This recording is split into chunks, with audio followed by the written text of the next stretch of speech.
spit that wise intelligence. These other rappers spit irrelevance, but I ain't effing with y'all, I'm being celibate. Cause ever since I touch a mic, it's been heaven sent. Lyrically spiritual, I told the devil to hell with it. I'm holding on to my soul and never letting go. Take another route than the crossroad. Handle my own with my crown and my throne. I'm in boss mode, and I don't really care about friends cause I lost those. Leader of a new era, the vision is clearer.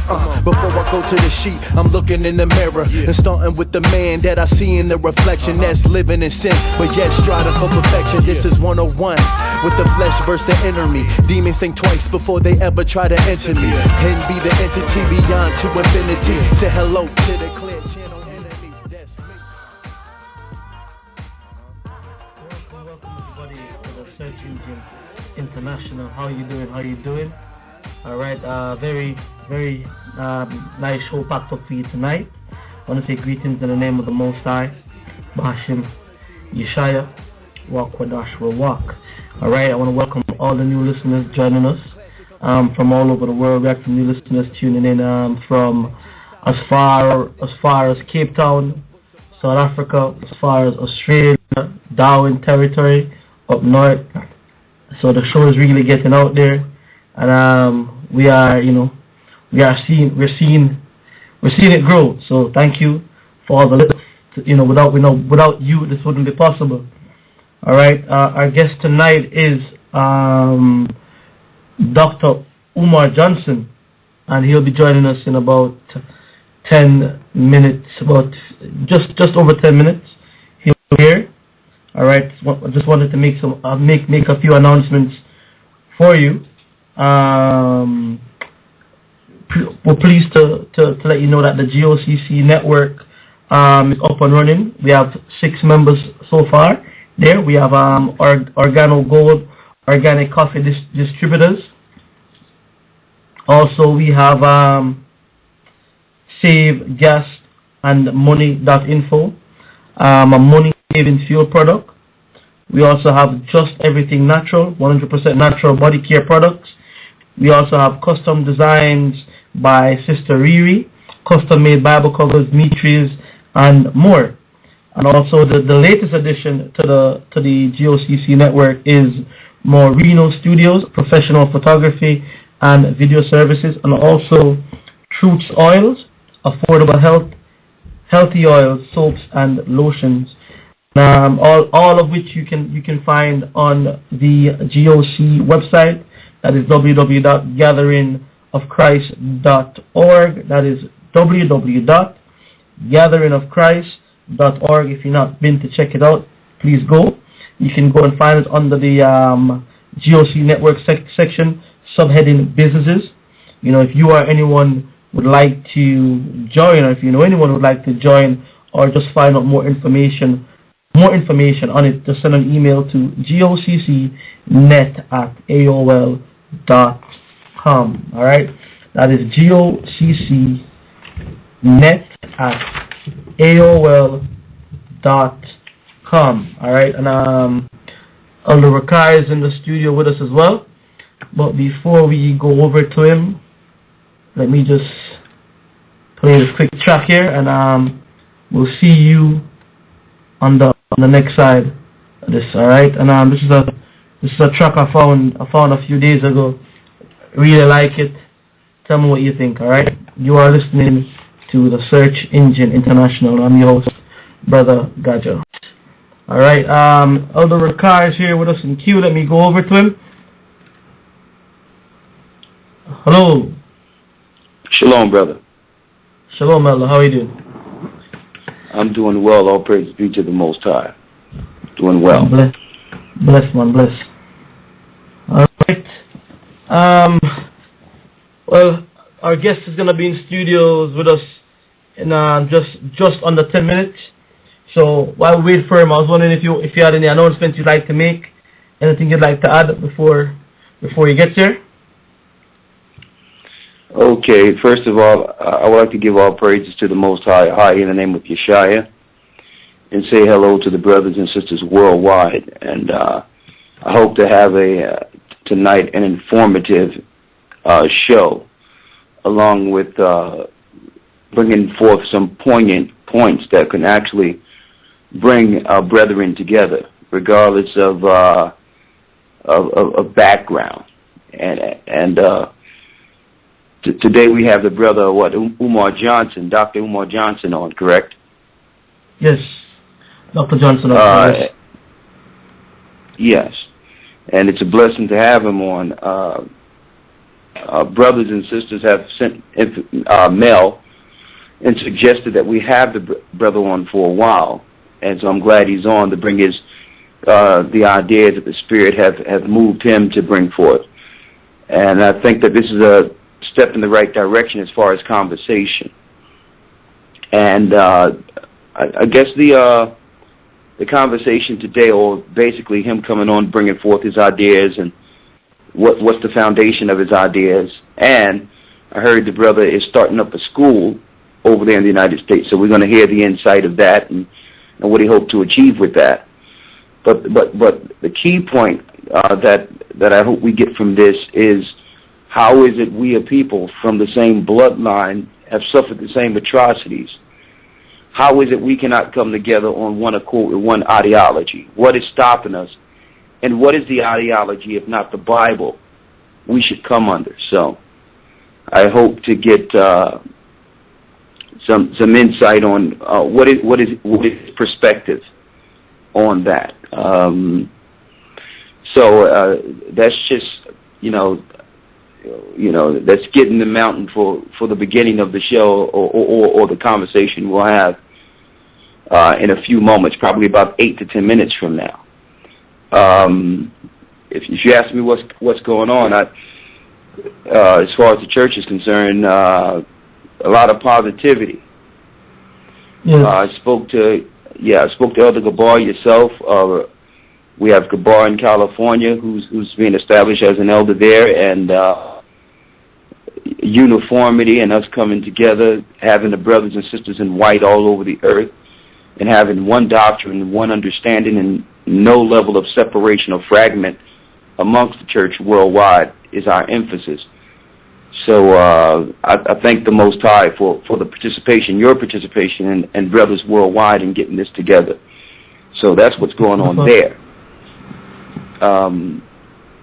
And I think setting the foundation with order and respect and love amongst the body worldwide will open the door for things, for this knowledge coming to the next level.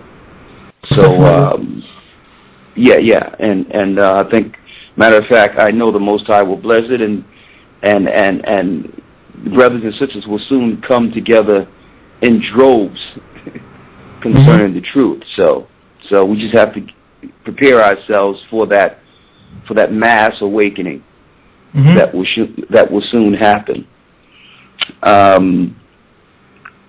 Also, I just want to put out there that I want to thank the brothers and sisters who have visited the website, gatheringofchrist.org, and a lot of work has been put into it. So I want brothers and sisters to go there and check it out, gatheringofchrist.org, to see the change in the work that have gone into it. On top of that, soon I'll be doing a daily column, probably not too intrusive or too much information going out at one time, but just every day or every other day putting up a column based on what the Spirit is showing us and the movement with the church itself and the ideas the Most High has given us on a regular basis. So that will be also up here on the Gathering of Christ Church.org. There's other things I wanted to go into, but I'll probably wait till after the guests to discuss it and open up the line to speak to the brothers and sisters out there. All right. What's going on there? Talk to me. Well, just reiterating or just going back over what you said in terms of uniformity and order. We here in the UK, we've been implementing it, putting it in place, and the Most High definitely is gonna bless us with this. And our people for far too long have been looking for somewhere to go or something to be a part of that they can stand proud with. And we're gonna be that backbone, that foundation on which on which to grow. This coming Sabbath, most High willing, we'll be having a meeting down in the southeast London in the SE21 area. So if anybody listening in and would like to be a part of that gathering, just send me an email at gocc144uk@gmail.com. That is gocc144uk@gmail.com, and I can send you the details, and you're more than welcome to join with us. For a long time, we have been having problems. I wouldn't even say problems. It's just to find a building in the heart of London itself has always been an issue. You know, the Most High opened up a door for us right now, and we actually found a building. We're gonna do our first gathering there this coming Sabbath in the heart of London. So if you want to be a part of it going forward with the church, send me an email. The dress code is all white. You understand me? I mean, if you can find a white top alone and that's what you have, don't feel no way, come through with it. But if you can get all white and be there. We're gonna start at 1 p.m. So come through for that. Send me an email, like I said, and we can take it from there. And I mean, what we have been doing, for those who don't know, we have been gathering just on the north side of London once every month. But most High willing right now we'll be able to have a meeting that can take place at least 3 times for the month. So people in London will be able to fellowship together every Sabbath, or at least 3 Sabbaths for the month, and which is a massive blessing, considering the size of the area. You with me? And that's where we are right now, going forward. And I mean, like I said, more people coming in, people waking up. We're still doing the radio shows on Peace FM. That has been a blessing. It's been the will of the Most High that we've been on the air for so long. You understand me? And we keep going, we keep bringing it. Well, it's definitely a blessing, and we're getting a great response worldwide from the brothers and sisters overseas, especially in certain areas like Australia. We're having a big response there, and a lot of people would like us to actually come visit there. And I know you spoke to me about this also. We definitely have to get down there and talk to some of the Aborigines over there, Reuben, that's suffering over there by the British oppression. Yes. And we definitely have to hit South America to the next level. You understand it, and wake up the brothers and sisters in South America. Some work is being done with Brother Kuda and others in Africa, but that's still not the level that we aspire, because that's really the last battleground. So we have to do something about Africa and getting the truth out there and get some level of awareness. I see brothers and sisters going out there in Africa, and they're talking about building a well and building all these different things and saying they're going to build a church. And they're towing the company line, but all in all, the brothers and sisters are ignorant over there in Africa to the vices of the Western world and their so-called charitable events, which are allowing Bill Gates and others to come in and wipe them out through eugenics and vaccines and all those things. And so we have to wake up the brothers and sisters there and have them aware of the devices when people come in claiming they're building a well or digging water and giving clean water. And we got to have a conversation about Africa in the near future. How is it that they claim there's no food and water, but every child there can get a vaccine and have their full vaccine schedule? I mean, they would rather have a hot meal than a vaccine. So we have to discuss that also. But we're gonna have a discussion on that very soon, and we're gonna have our brother from Kuda in South Africa come on and discuss how is it that every so-called star can go into Africa and build a well in a church and claim to bring some clean water, but yet nothing is really getting done, and the people are being destroyed exponentially on the highest level.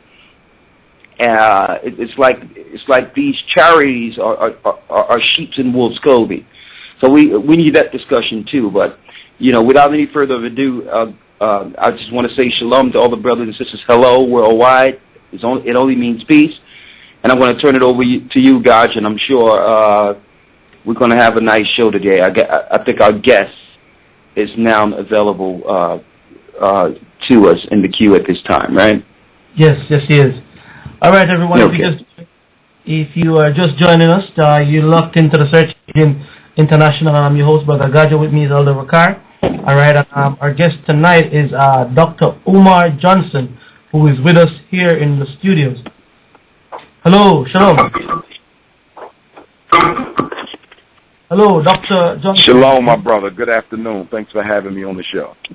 How are you? How are you doing? All is well. All is blessed. No complaints here. All right, man. That's good. All right. I'll be your host today. My name is Gaja. Also co-hosting with me is Elder Rakar. So, okay. Let's hope to have a blessed show. And what I'm gonna do now, Dr. Johnson, is I'm gonna give you the mic and allow you to just introduce yourself to the listeners worldwide and let them know who you are. Someone already familiar with you and your work, and some of them aren't. So just if you can just take a minute and introduce yourself, and then we can get into the show. Sure, no problem. My name is Dr. Umar Johnson. I'm a doctor of clinical psychology. I'm also a certified school psychologist, as well as a certified school principal, and I'm also a political scientist. I hold 6 degrees. Not that that's important. I only put that out there so people can understand that when I talk about the miseducation machine and the psychiatric machine, which are being used as wars against African children, they know that I come with the expertise and the training and the background and the experience to talk on those issues. I am a Garveyite, a Pan-Africanist. I'm former Minister of Education for Marcus Garvey's Universal Negro Improvement Association, which will turn 100 years this summer, July 20th of 1914 to July 20th of 2014. I'm also a blood relative of the great abolitionist and freedom fighter, Frederick Douglass, who is a great-great-great-great-grand uncle and cousin of mine.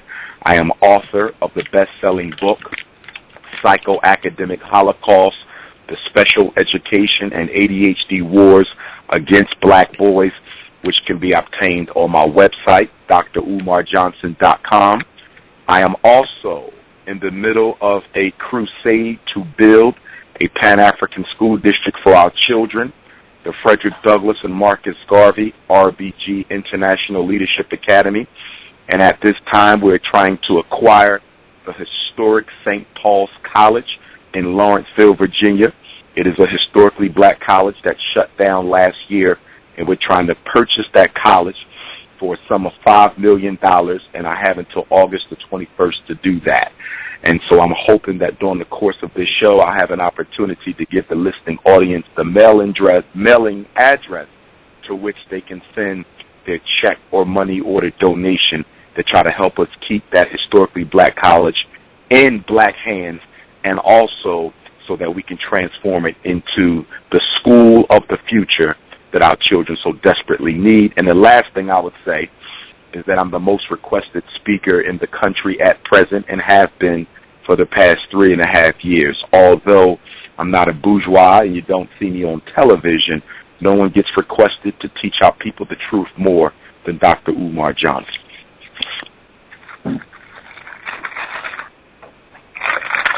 Okay. All right, Doctor, thank you for that. Thanks for that introduction. As the show goes on, you'll be able to probably speak more about towards the school. All right. Well, just to let you know, just to give you a quick introduction on who we are. We are the Gathering of Christ Church. Okay, one sec. Yes. Can you hear me clearly? I'm getting some feedback. Yes, I can hear you. Okay, Elder Rakar, can you hear me clearly? Are you there? Yes, I can hear you. It just sounds like something in the background, like paper. Or I don't know. Is it from your line, Dr. Johnson? Or I I'm not. I don't think so. I'm not moving here. I'm stationary. Okay. Yeah, it sounds like every couple of seconds I'm hearing paper or something going on there, but maybe we can get it straight as it go along. Okay. All right. Yes, like I said, just to introduce real quickly who we are. We are the Gathering of Christ Church, a Bible-based group. This show here is Bible-based. We teach from the Bible, Old and New Testament.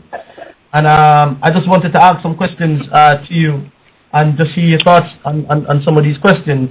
All right. You have been, a lot of our listeners have asked us to request you and bring you onto the show. So I just say let's go straight into it, all right? Sure. If that's okay. All right. What it is, this is really my first question I'm going to put to you, and you can answer whichever way you feel, whichever way is best, okay? Now, all right. We see in our history, right? Okay, one second, hold on. I'm getting some disturbance here. Hello, okay? Yes. Okay, let me make sure everyone can hear. Okay, let me hand it over to you, and let me try and sort this the sound here, the sound issue that we're having right now. Okay, let me just hand the mic over. Thank you. Right. Thank you. Bless you, brother and Dr. Johnson. I'm glad you're able to come on this evening. Getting straight to the point, and I know Gocc have a few questions lined up that he must ask you. First and foremost, we thank you for your aspirations and actually getting things together within the community to try to get, to set the groundwork for what we need our fundamental beginning of what we'll need to go forward. But what we wanted to discuss with you, and Gocc has a lot of questions for you, is that we noticed that our people, we talk about people who have gone through atrocities, slave trades, captivity, oppression, still being oppressed all over the world today. And what we noticed is that there's an agenda amongst every group out there. But there's a core point in which, even though we all are suffering the same atrocities, we cannot come together under one ideology or idea or understanding. It's as if we all understand what needs to get done, but there's no core plan to do it. Now, based on some of the things you're aspiring to do, hopefully that can be a beginning to this. But we want to get to the core issue why we can't come together, and then if we were to come together, what would we come together under? So, and I'm not speaking just of black people per se. There's others who are suffering, people of color that are suffering under this imperialistic Western world construct. So how can we come together, and what would we come together under? And I wanted to just preference that before we go in, so that when the questions come out, that we can come to some type of educational consensus and spiritual consensus together by the end of the show. That's our objective, so you can understand. We don't want to turn this into some type of. We understand that there's certain ideas we have fundamentally and belief and core foundation that we believe is the key that have been ignored. And I'm sure you see things also, and others who see things the same based on the ideology that you ascribe to. So hopefully we can come to a mutual consensus to why we all can't come together, even though we're suffering the same atrocities within the earth. Why did we fall? How did we fall? And if we ignore that part of it, it's going to be quite tough for us to come together when we don't know from whence we fell. So these are the ideas we're putting out there this evening, and hope to get some answers and a mutual consensus by the time the show is over. So I wanted to put that out there just to preference that for us, okay? Okay. All right. All right, Gocc, you have the floor, brother. Okay. First, I would say that one of our great master teachers, who's now an ancestor, Dr. Chancellor Williams, he wrote several great books, but one of them, my favorite, or should I say I think probably the most relevant, was The Destruction of African Civilization.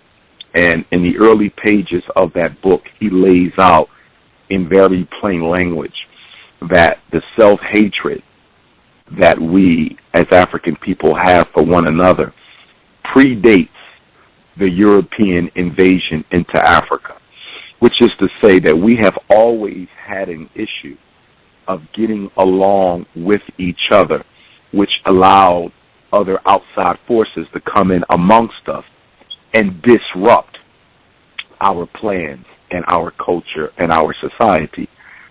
When you ask the question, what makes it so difficult for us to come together, I could narrow it down to two words: self-hatred and disinterest.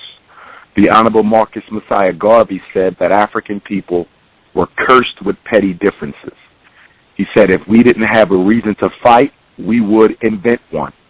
And interestingly enough, many of the identities that we fight over are all superficial in nature, most of them. They are things that you choose to identify as, but can be changed tomorrow if you so desire. So not only are we fighting, we're fighting over cosmetic identifiers. Slavery, greatest success, was to teach the victim, African people, how to work against its own best interest without even being paid or forced to do so. Black people have been operating on remote control mentally for 150 years. And that remote control that many of us have psychosurgically implanted in our subconscious, not materially, but mentally and psychically and politically, has motivated us to destroy and disrespect and disrupt anything that is progressive in our own best interest. When we talk sarcastically and symbolically about the Willie Lynch chip, we're talking about the conditioning that black people have had wrought against us for the past 500 years that has us operating on someone else's paradigm, has us thinking and interacting with each other on someone else's paradigm. So although biologically we are African, psychologically many of us are European. And it is this menticide, is this mental psychosis that keeps us from being able to come together and work in our own best interest. Now, the other issue is this. Honestly stated, and I'm going to be very honest, most of us, male or female, and elder, who claim to be about the collective benefit of are not really interested in doing the grunt work necessary to bring about a resurrection of our people. Most of us have reserved ourselves to only engage in intellectual discourse, to engage in historical masturbation, to engage in cultural brainstorming, and to participate in symbolic Africanist celebrations and programs. We don't do the work. Only one out of every 100 so-called conscious, African-centered, revolutionary, activist-minded people, whether they be Pan-Africanist, Black nationalist, Hebrew, Moor, Nawapian, God and Earth, Christian, Muslim, Jehovah's Witness, regardless of the ideology, most of us are not workers. We are only talkers. We are thinkers. We are philosophizers. That's what we do. And all of that is necessary. But the only purpose of philosophy is to guide one's work. The only purpose of ideology is to serve as the foundation and mental structure for the physical labor. That is to say that the intellectual side of our existence is only to prepare for the structure of the actual physical undertaking. But we have got totally trapped into the thought and the analysis. That is to say that 99% of all conscious community behavior is mental. It is the lectures, it is the documentaries, it is the interviews, it is the book writing, it is the trips to Africa, which is important. I don't want to reduce the significance of those activities. They are required. They are necessary, but they are not sufficient. At the end of the day, our progress is going to be based on what we do, not what we say. What we become, not what we believe. And until the conscious community frees itself from this intellectual prison that has our hands tied behind our backs, but our mouths constantly yapping, we won't get anywhere. That self-hatred is a very big issue. It is the elephant in the room at every meeting. It is the elephant in the room at every discussion. It is the elephant in the room at every lecture, at every radio interview. Right now, as we engage in this conversation, without question, there's probably one or two Africans who are spreading disinformation about me and what I'm trying to do. This is what we do as a people. We destroy and we disrupt. It's what we do. And if we want to eliminate that behavior, we have to raise up a revolutionary generation of youth. My focus is on the youth.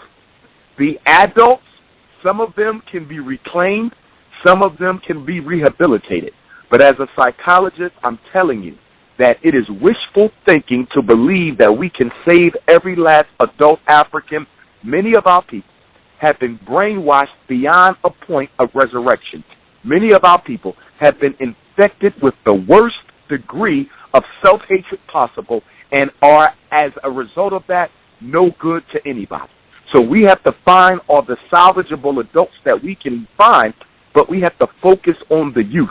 Those under the age of 25 should make up the bulk of our focus, our attention, and our resources. And that's the primary reason why I'm endeavoring to build the Frederick Douglass and Marcus Garvey RBG International Leadership Academy, and that's why we're trying to possess ourselves of the St. Paul's College in Lawrenceville, Virginia, for that purpose, because we need an institution, we need a place where we can be about the business of grooming and socializing and educating and raising an entire new generation of African thinkers as well as nation builders to pull our people out of the condition that we are in.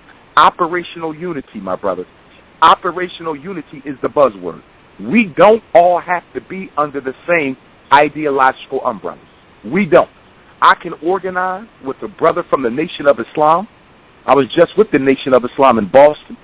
Shout out to Brother Randy, Brother Mark, and everyone else at the Boston Mosque. I can work with my Guys and Earths brothers. I can work with my Hebrew brothers. I can work with my Nuwapian brothers.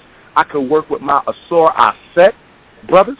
I can work with Christians. I can work with Sunni Muslims. I can work with anybody as long as we share the same principles of trust, reciprocity, transparency, sincerity, and commitment to the well-being of our people. Regardless of ideology, we all need food. Regardless of ideology, we all need health care. Regardless of ideology, we all need jobs. Regardless of ideology, we all need clothing and homes. Regardless of what we believe, we are all human beings, member of the same African family, and we should be able to put our ideological differences to the side long enough to get something done. And when you find someone who is not willing to put their ideological differences to the side, it's normally because they're not interested in doing the work that operational unity will foster. Okay. All right. Can you hear me, Dr. Johnson? Can you hear me? Yes, I can. All right, man. Yes, I mean, you know, linking into what you're saying right here, kind of like bringing me into the line of questions I wanted to, which I wanted to ask, because yes, you are right. You are right. Is that there is large self-hate amongst us, You know, and like you said, there is disinterest. You know, a lot of people is all talk and no action, but you know, there's something here that I wanted to put to you and get your take on it. All right. Now, yes, let's go back to unity then, right? At one point in time in our history, all right, as black people or black people enslaved, you know, our foreparents going back couple centuries back maybe. At one point in time, all of them had a biblical foundation and belief, a biblical understanding, majority if not all, right? Now we know according to history that the people in the Bible are black people or people of color. Why is it that you think that when a man starts, when our people start looking for black consciousness, they go outside of the Bible, when the Bible is, you know, is predominantly, if the characters of the Bible are black? What, you know, talking about unity at the beginning, because it was all on that unity. We all were Bible people who believe in the Bible at one point. And like I said, when we start looking for a black consciousness, we go outside of the Bible when the Bible is all about black consciousness and black history, if you understand what I'm saying. Okay. Well, a couple of things. One, we do have to keep in mind that there was a time before the Bible, which is to say that there was spirituality in Africa and Nile Valley culture before the Bible. And so I think that for a lot of our people, not disrespecting those who actually ascribe to a biblical approach to spirituality, many of our people are looking for the origin of African spiritual heritage, which will take them beyond the Bible, beyond the Quran, beyond almost any of the manuscripts that we use. I mean, even if we look at biblical history, you know as well as I know that the Bible was handed down through word of mouth for almost 200 years before it was ever committed to writing. And even after it was committed to writing, just like with the Quran, there were additions as well as omissions. So in terms of authenticity, some people would take issue with it because it has been used historically, you know, as a weapon of warfare against people. Now, you have to separate the Bible as a spiritual document from the Bible as a political document. And I can respect anyone who uses the Bible as a spiritual document. I'm a descendant of pastors. I have an uncle who's a pastor. My family is very into the church, and my issue with the church, you know, isn't that they're teaching the Bible.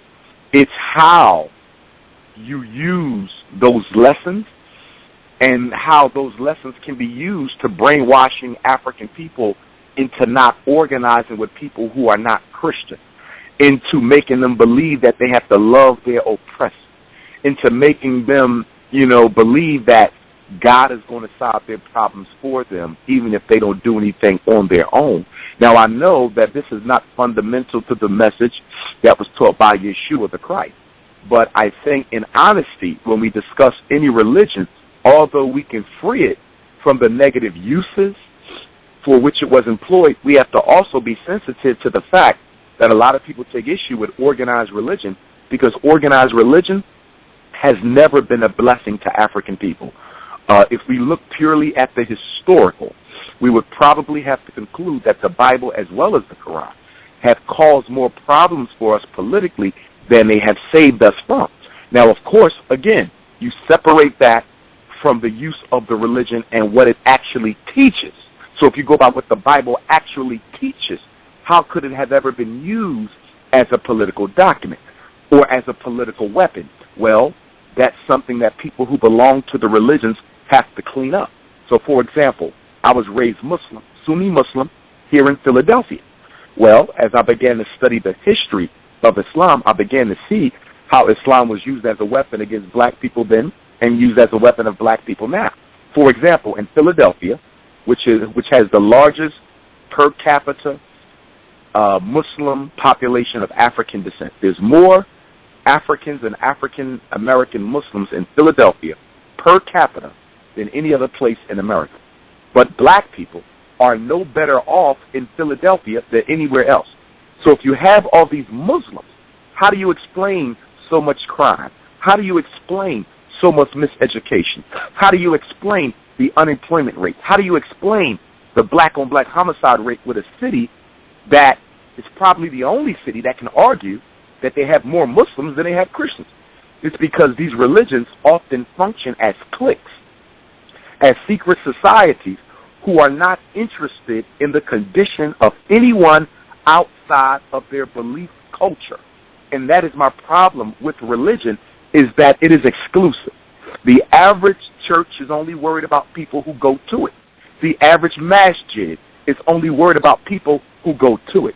So when we have conversations on religion, it's important to understand that although we do got to free the religion and its historical intent from how it's being used, until people who belong to that religion actually do some house cleaning and hold people accountable who use it for things other than what it was intended to be, I think you're going to always have this issue.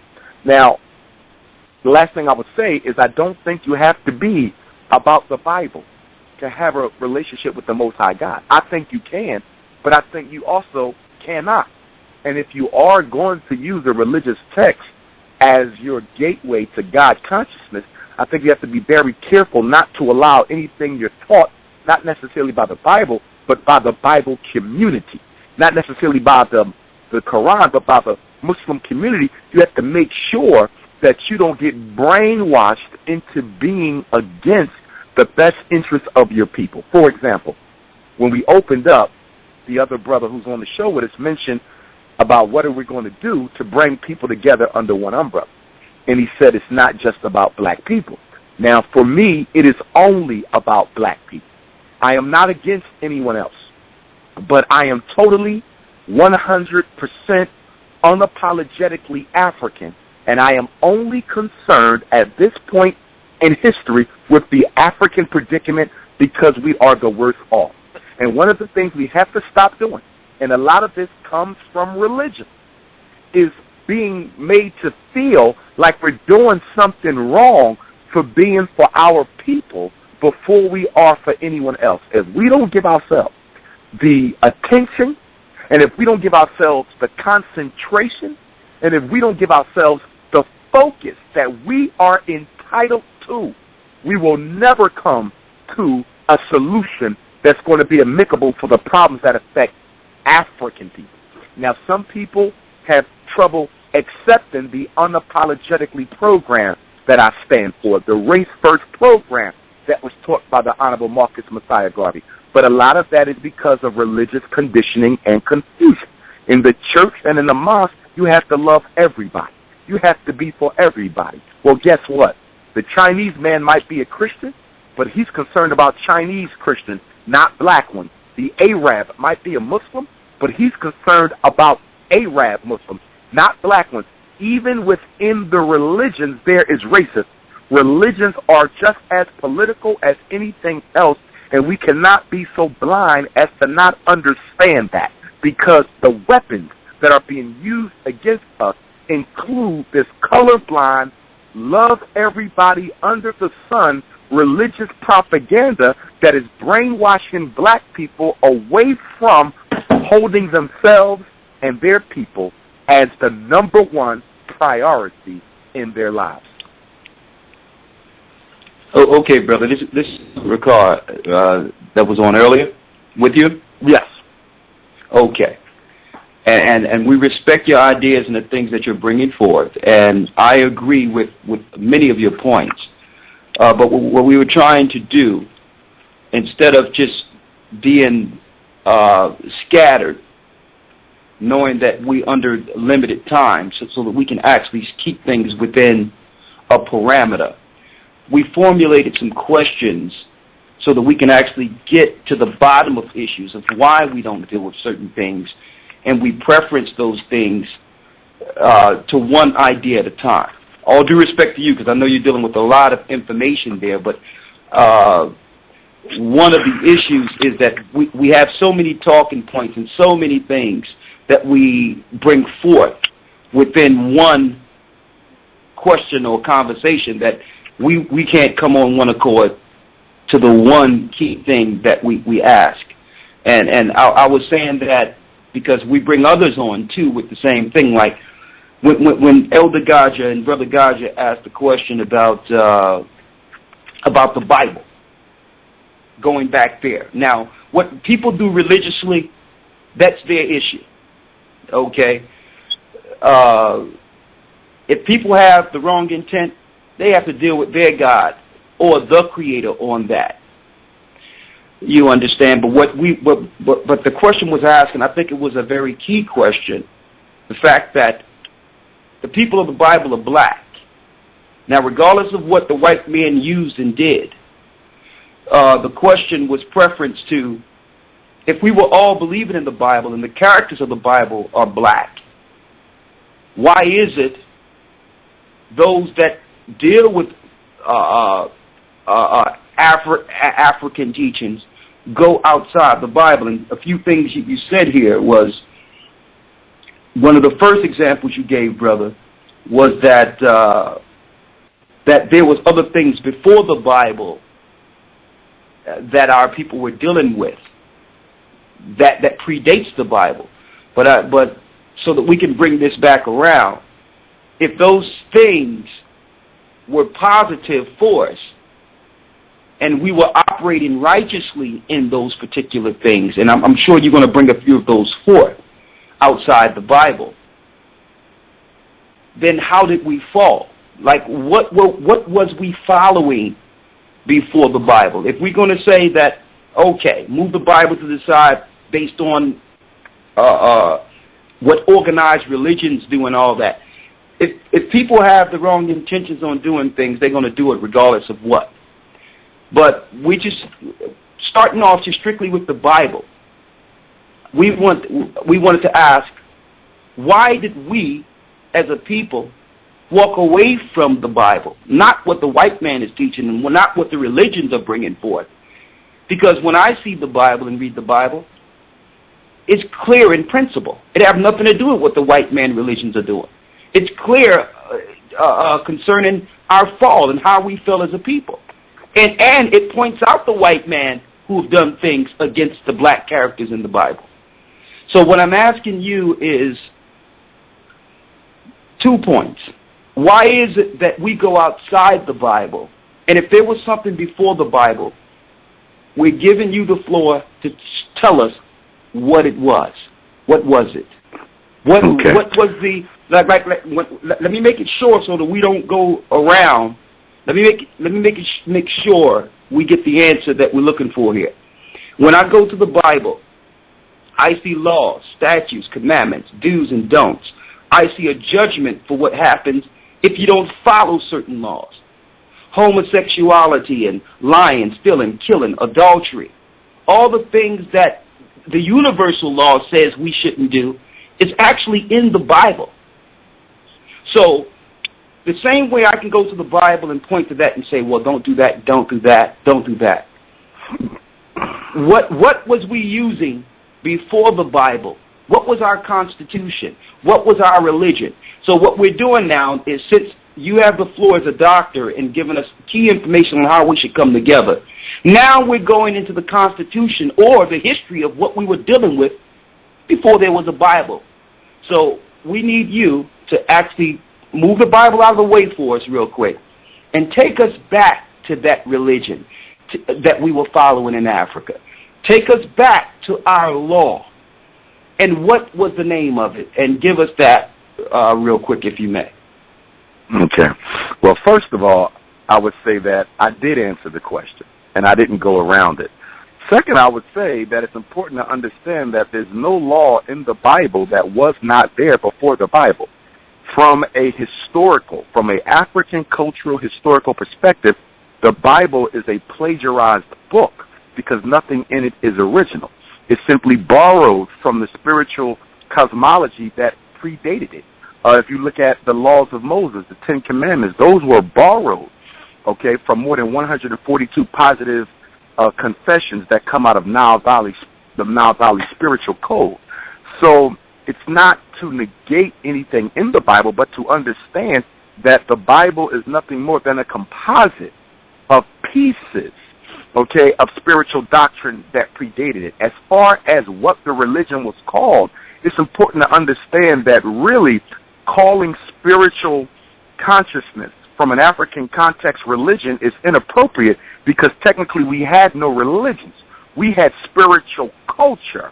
So when we look at the spiritual science of Kemet, okay, of Asar and Aset and Asaru, that was a part of the culture of the people. It was not separate from their worldview. It was not separate from their family structure. It was not separate from the economic order. It was culture.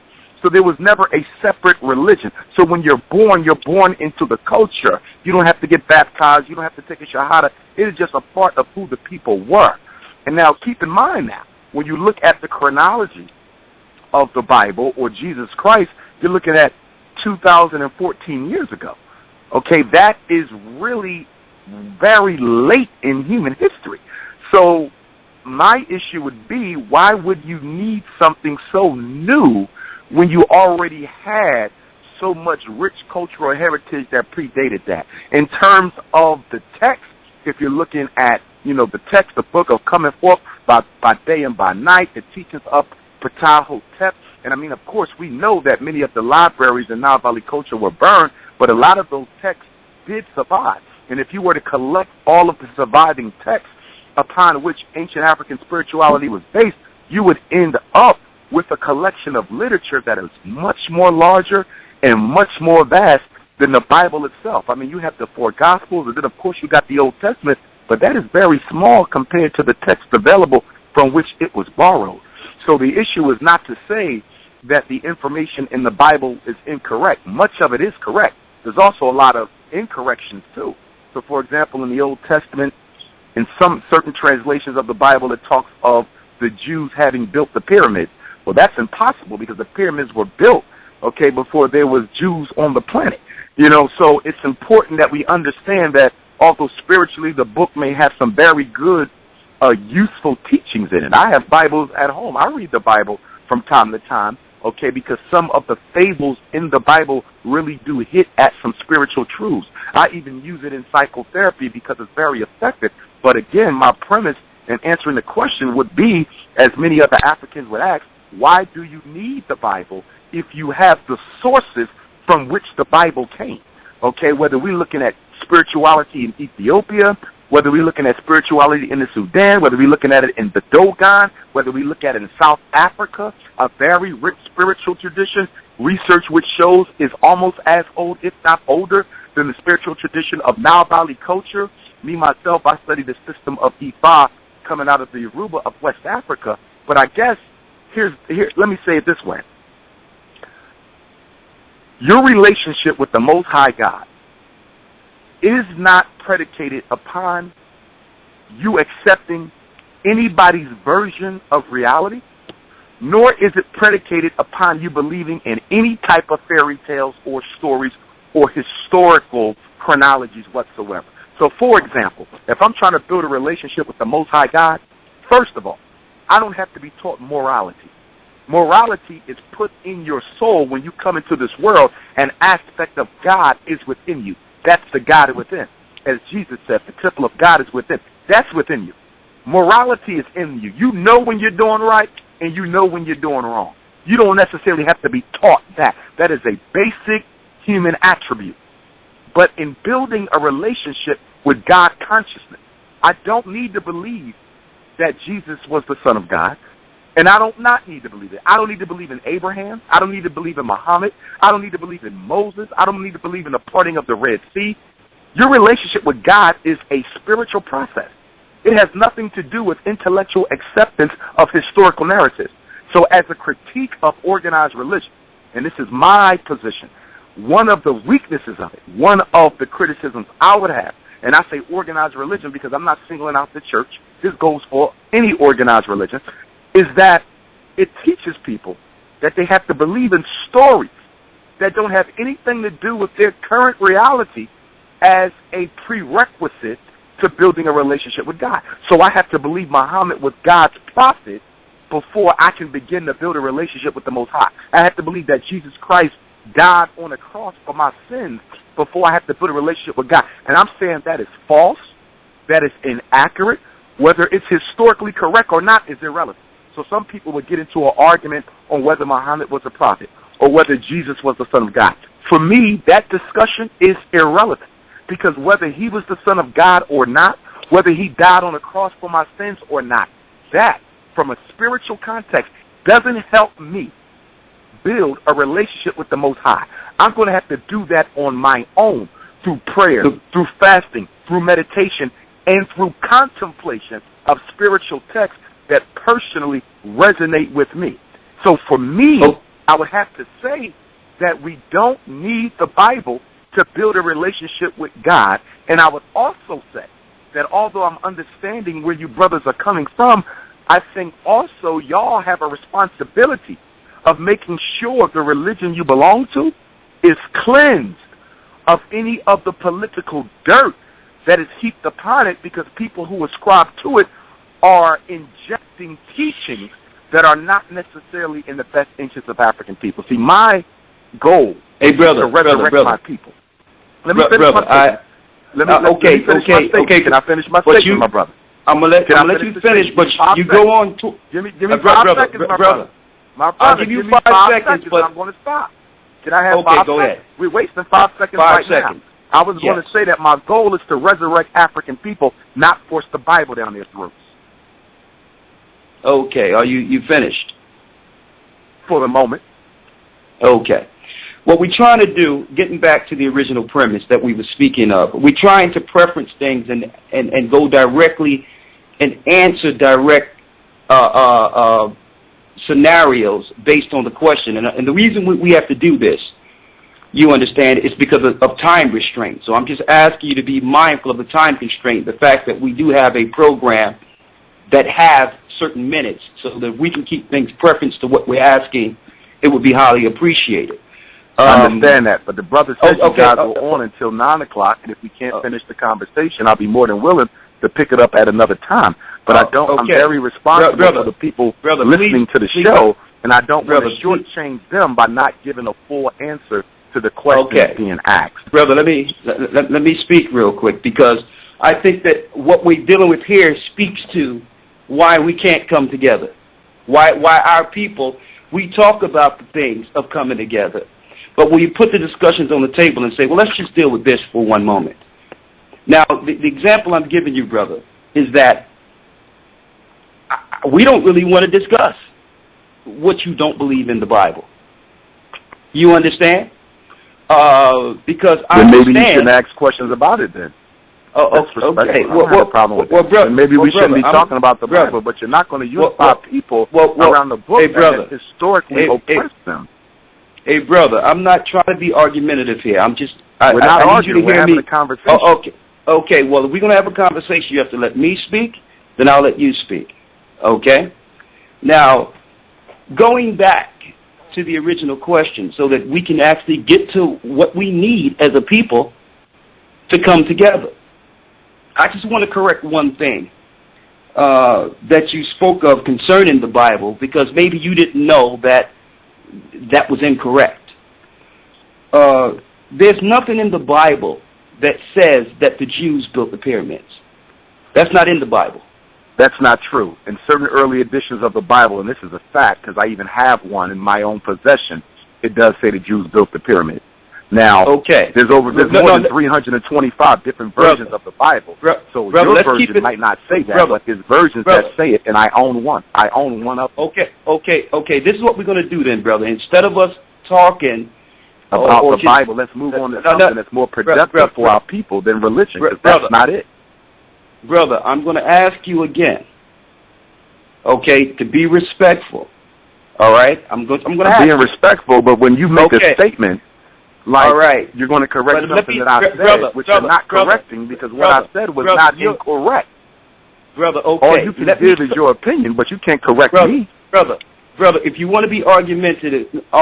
We're not going to be argumentative, but if you have an issue with someone disagreeing with what you're trying to push, then we can discontinue the interview if that's what we need to do. Now, I'm interested in having a conversation. Brother, but we ain't going to talk about religion all night.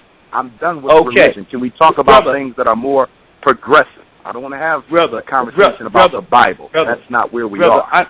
Okay. Let me finish my statement here. If you make a statement and we ask you to prove it, then just prove it so that the audience can actually get the information and run with it outside of any of our ideology. Now, what I'm asking you is, if there is a Bible that says that the Jews built the pyramids, I just need you to put it out there to what that Bible is so that we can all come together and research it and corroborate your information that's written. So the only thing I'm asking you before I go on is, what is the Bible that says that the Jews built the pyramids? What is that Bible? I have it in my library, and I would need to find that. So you don't have that. That's not a problem. That can be done. I don't have it in my hand. It's in my library. Okay. Books on the Bible are not at the top of my list when it comes to gathering my books. Sir, so that it's not at my fingertips, but it's in my library here. Yeah. This is and what I'm asking you. It's also been quoted in numerous books that deal with biblical history and inconsistencies. So you don't necessarily need my Bible. This has been discussed by Dr. Ben as well as other scholars in terms of the accusation that you I'm asking you, sir, I'm just asking you. At this point, I just answered you. Well, I'm going to answer back. At this point, there is no proof on this conversation that you can bring forth right now to say that in the Bible the Jews built the pyramids. There's nothing you can't bring right now. You can bring right now. Yes, it's in my library. Yes, I can. But listen to me. Listen, I want to make sure I'm clear, brother. I'm not wasting time trying to prove anything for or against the Bible. I'm in the process of trying to build a school for our kids. I could give a damn what you believe or don't believe about the Bible. That is not a priority for Dr. Umar Johnson. I will not be wasting my time on that, brother. I am so far beyond that. That was a 10th grade conversation. That is not a conversation I'm having at this point in my life. Thank you, brother. Thank you. I do not debate religion at 40 years old. That is played out. That's something we did in high school. I'm not doing that at this age. We should have been graduated from that. Sir, you will not bring black people together under religion, Mr. Johnson, and you should know that. Mr. Johnson, I got that. Now let's go. The next point. The next point outside that. I need you to preference for the brothers and sisters what we were following in Africa. And what is that religion or what is that ideology? I just answered that in my last conversation. Religion did not have a name because it was not religion. It was culture. The worship of one of the first deities on earth was the worship of Ptah, P-T-A-H, and Nile Valley culture. Predates the Bible by millions of years. We didn't have formal religions that we got. That is an invention. That is an invention of invaders. Okay, brother. I'm just trying to... Are you aware of the Nicene Council, brother? Are you aware, of the Nicene Council? In the 325 AD, when Emperor Constantine came into Nile Valley and kidnapped the African priests and priestesses. Mr. Johnson, and fabricated the Bible from the original African spiritual teaching. Hey, sir. That's fine. What I'm going to ask you now, you answered. I got a quick question for you. I got a quick question. Sir. No. I need to ask you this. I need to ask you this to determine whether or not we need to go on. No. Mr. Johnson, don't ask me anything until... Are we going to be discussing anything other than your Bible? Yes. Can we get to that?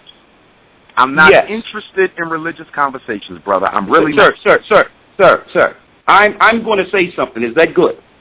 The Bible is 2,000 years old. Sir. Or 2 million years old. Can we talk about something other than the Bible? Get him out of here. Get him out of here. Get him out of here. He's gone. All right. Here's the point, brothers and sisters. And I just wanted to make this clear for everyone. Trying to give this brother an opportunity to bring forth what he believes and what we should come together under. All right? This wasn't a point of arguing. We weren't going to talk about the Bible. We was just preferencing a conversation to say, Well, listen, if the Bible is not the answer, give us the answer. It's not an argument about the Bible. Just give us the answer and we can start there. How can we have a school and raise money for black Africanism awareness when there's no fundamental understanding on what we should follow? What is the information? So the brother began to talk around it because there is no answer outside of the Bible. There is no answer. No matter how articulate you can put together what your ideas are and what you believe. And one other thing that I'm seeing is that I'm sure, and I'm almost positive, brothers are afraid to bring out exactly what they're following and the gods you must worship to follow them. For instance, the question was crystal clear that Elder Brother Gocc asked. The Bible is a book of color and people of color. How is it we left the Bible and went to something else? That was a straight question. It wasn't an open door to attack the Bible. It was just give an educated, if you're a doctor, it was for you to give an educated reason to why our people should not follow it. Period. And say, well, listen, this is what I know. Not there's 300 Bibles and one of the Bibles I have in my library that I can't find right now says that. And then being a doctor, bringing forth proof, you should bring forth the proof so that you can guide our people into the right direction. If someone asks you a question, being a doctor or someone that's educated, you bring forth your strong reasoning, you bring forth the truth and let the truth stand. And if there was a Bible that said that the Jews built the pyramids, we would be open to hear and see that. But we know it don't exist. So, really, this discussion, brothers and sisters, was actually going outside the Bible. We was going to get away from the Bible after he gave his understanding to why we shouldn't follow it and just open the door to what we should follow. The next question was, Gocc, I need you to go down to the list of questions that you had for the show so that the brothers and sisters will know where this show was going. What was the next question in line, Gocc? The next question was, if black people were to come together without the white man's influence, right, what laws or government structure should be established and where would they come from? Now, brothers and sisters, I need you to hear that question clearly. That question had nothing to do with the Bible. The only reason we preference the Bible from the beginning is because that's what we believe in. And if this brother had proof that we shouldn't follow the Bible, this could have been the form in which he could have proved, in which we would look for alternatives if there was. But we know that they skirt around it because they cannot really prove that the Bible is wrong. And here it is. Gocc, I need you to ask the second question again. If black people were to come together without the influence if black people were to come together without the influence of any other race, what laws or government structure would be established and where would they come from? What would be the laws in the government structure in which we would come together under? See, if we're going to come together, then we must have a rule of law to come together under. So outside the Bible, just if you want to move the Bible to the side, that's fine. But what is the government? What's the structure? Who are the people? How do we come together? They don't have the answer, brothers and sisters. They don't. See, and we were going to move the Bible out off the side, out of the way, and let him give us the government from which we would actually operate in. We just can't operate out of our consciousness and out of our mind and hope to build a government. That's not order or law. And the Most High God is not the author of confusion. Two cannot walk together lest they be agreed. That means no matter what the ideology is, he said he can get together with Nuwabics, Israelites, black consciousness? But no, he can't. Because in order for all of them to work in a collective, they must all have one ideology and one understanding that will benefit the whole. So that's an impossibility to come together with all these different ideologies and all these different gods, but not address from which we fell. Now, when the brother was saying that we fell because of self-hatred, that's not good enough history for us. Because you have to show us where the self-hatred began and who brought it in, and what we were following that led to self-hatred. Where's that history? And obviously, so and there's another point I wanted to bring. That's fine, Gocc, because we're going to discuss this on air, because we gave the brother an opportunity, and he got defensive because we were just trying to keep it within the parameters of the questions. If you don't believe the Bible, that's fine. Show us what we should follow. Don't give us a 30-minute dissertation of what you're dealing with Islam and everything else. We didn't call you for that. We called here. We called you to get on the show to give us the answer so that we can come together under it, if it's true.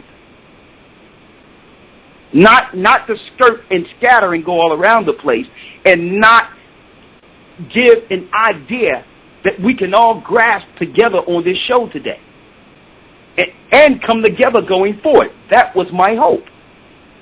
But it's something about this black Africanism thing where people just want to hear themselves talk, but not come to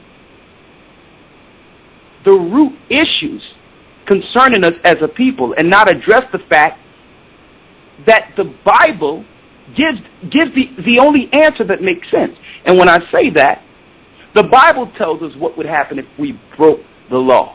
The Bible tells us that we would go into cargo slave ships, that the enemies would destroy us, that we would have shame and self-hatred if we broke the laws that we had while living in Palestine. The Bible even tells us how we got to Africa. And the Bible does not call it Africa, because Africa is named after a European conqueror, Luio Scipius Africanus. So we can't come together under Africanism. So what we need to do is to discuss what we were that led us to this condition. And that discussion can't happen because everyone out there that's speaking don't believe the scriptures pertaining to the prophecies of how we got into this condition, how we got to America, how we fell as a people, how we're destitute and why we're destitute.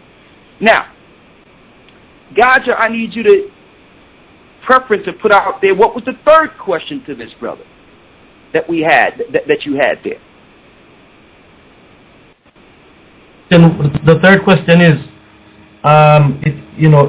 would have been and I wrote it down here. It's okay then. How did this law, this African law or pre-Bible law, how comes it didn't help us before this condition? How come we following the pre-Nile Valley or the Nile Valley understanding? How did that let us get here into this condition now? So why should we go back to it if it's gonna, if at the beginning it didn't help us? I was just penning that down. That would have been my next question coming up after the influence. For some reason I believe, I was anticipating him going into his answer would have been that we should go back into Africanism, which is what he said he was saying for most of the conversation. So I wanted to know, well, if that was so great, it didn't help us reaching into this state right now. That would have been my next question. Okay, so the next question in line, that whatever religion or ideology that was before the Bible, he would have had the opportunity at that point to tell us if that was the answer. Why did we fall as a people? If Africanism or the Nile Valley spiritual code was the answer, if it was so great, how could we have fall doing it? Mm-hmm. And if we fell doing it before, why are we going back to that now? Mm-hmm.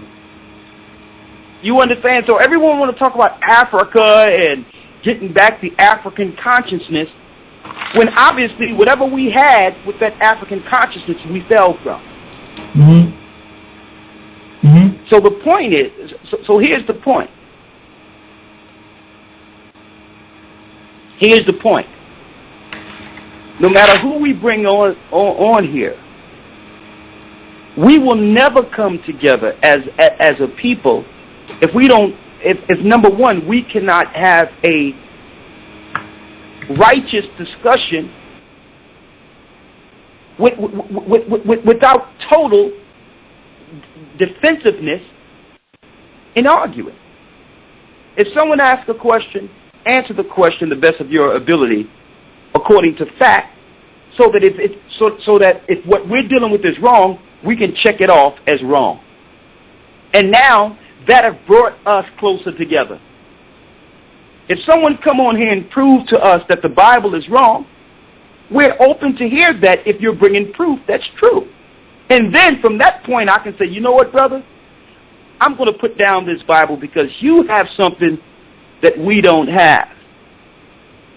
But no one that's trying to discredit the Bible can actually do it. No one. And see, and I use that example when I didn't ask the brother about what he thought was wrong in the Bible. He started bringing things forth. And he started just spewing rhetoric that didn't make any sense. One thing he spewed was, well, it says, here's a perfect example. This is what he said. Here's a perfect example of some of the discrepancies that's wrong in the Bible. That's just wrong. In the Bible, it tells us that the Jews built the pyramids. Now, that works if you're conversating with people in the hood that have never read the Bible. They'll just listen to that and say, well, yeah, that's wrong. But there's no place in the Bible that says that. And you know what? I've heard these brothers on YouTube spew lies after lies on the Bible that cannot be corroborated, and then claim it's in their library someplace. But they never open up the Bible or the book they're speaking of and go on YouTube and say, look, I have a Bible right here that says this, and I know this is wrong.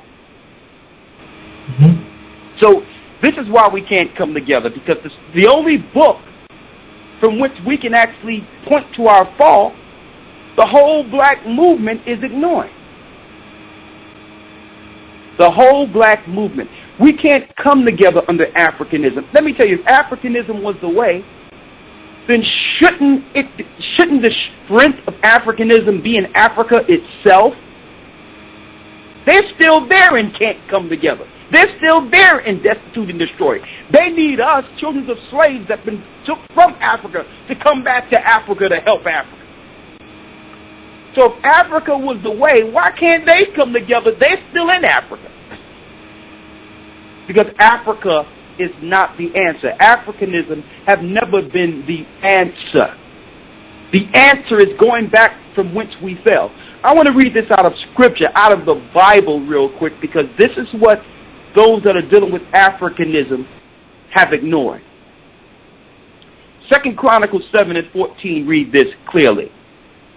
It tells us, 2 Chronicles 7:14 in the Old Testament, if my people, which are called by my name, shall humble themselves and pray and seek my face and turn from their wicked ways, then will I hear from heaven and will forgive their sin and will heal their land.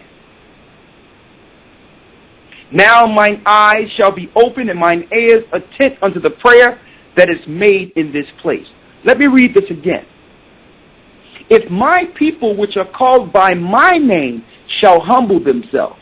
Now just relating to what the Bible is telling us here, there's a people of God that have a name. So that's an identifiable origin from which we can all come together. Why? Because the people that are called by the Most High's name are not just black Africans.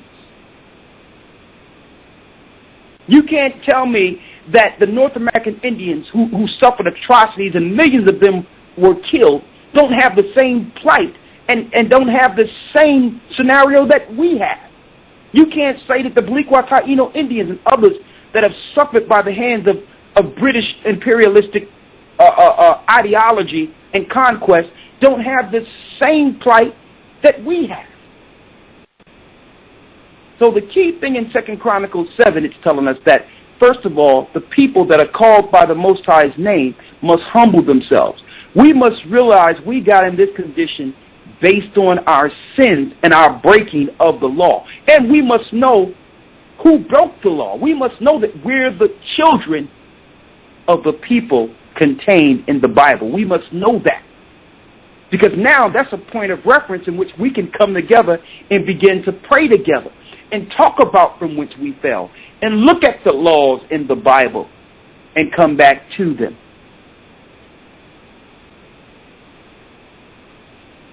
Okay, so what I'm saying is there's many people with great talking points and orators out there that deal with their philosophy, but none of them have the answer to why we fell. And a lot of them out there only perpetuate. They perpetuate and take advantage of the ignorance of our people. When I say that, they look at the struggle and make their whole ideology strictly off of the struggle, but not point to how we fell to this struggle.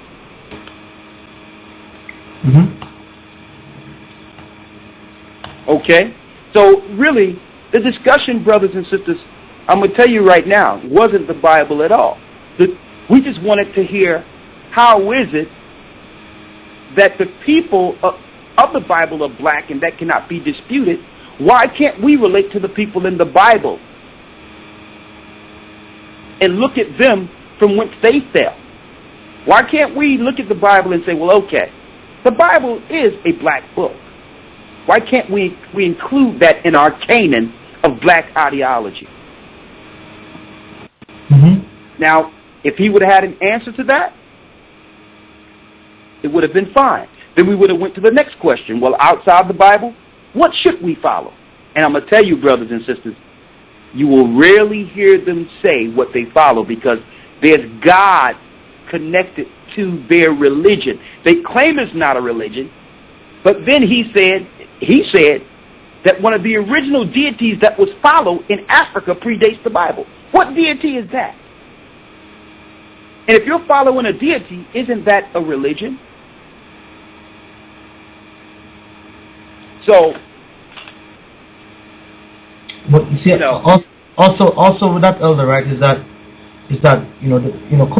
when he started our speaking, you understand me? I made a couple of notes on on a few things, and then like the key fact when he said we can work together with different, you can work together with different people with different ideologies. I wanted to ask off the back of that was, okay, then can you show me an example of an organization run by black people that is going somewhere with a bunch of people with different ideologies?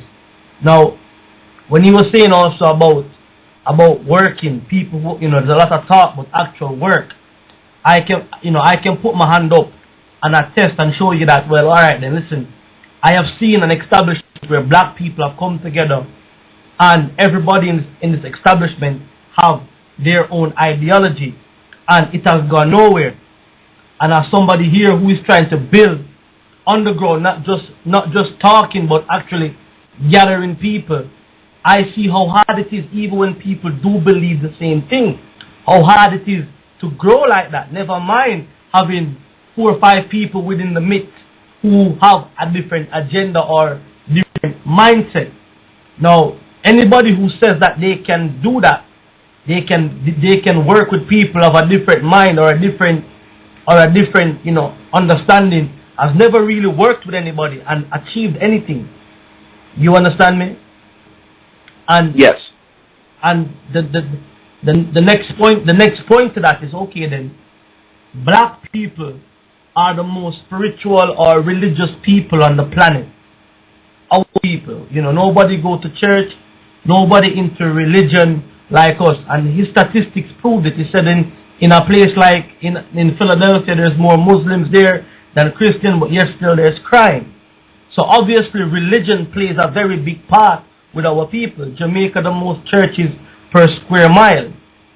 Religion, so shouldn't religion then be a prime topic to put forward, that we have to overcome what this is or what's going on with religion, instead of, well, okay, we're not going to talk about religion, we're going to talk about Africanness, or African consciousness on the Nile Valley. Most people don't even know where the Nile Valley is.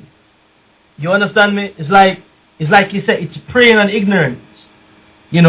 And there's a couple of the things that was said here that I wanted to interject, but because we had a line of questions already down, I never wanted to come and bring it like that and be disruptive, or but I mean, it is what it is, Well, brother, a key point in this, brother, is the fact that with one question came so many scattered ideologies and speeches, to the point where you forget from whence the conversation began. Yes. It's like, I think some of these guys are so used to just talking and bringing speeches that answering a direct question is and actually giving a poignant answer, a direct answer, is almost impossible. We didn't call the brother in to give a speech on the radio show. We wanted to find out why we can't come together as a people, and this is clear why we can't come back. We can't come because, number one, can we come together under Africanism? The answer is no, because there's no such place historically as Africa. There's no place historically called Africa. Africa was named after European Luius Scipius Africanus. So what was it before it was named Africa? And all these Africanism type people can never take us back to the origin from which we fell. But yet, always talking about we fall, we're destitute, we hate each other. The clear things that everyone can see is what we talk about.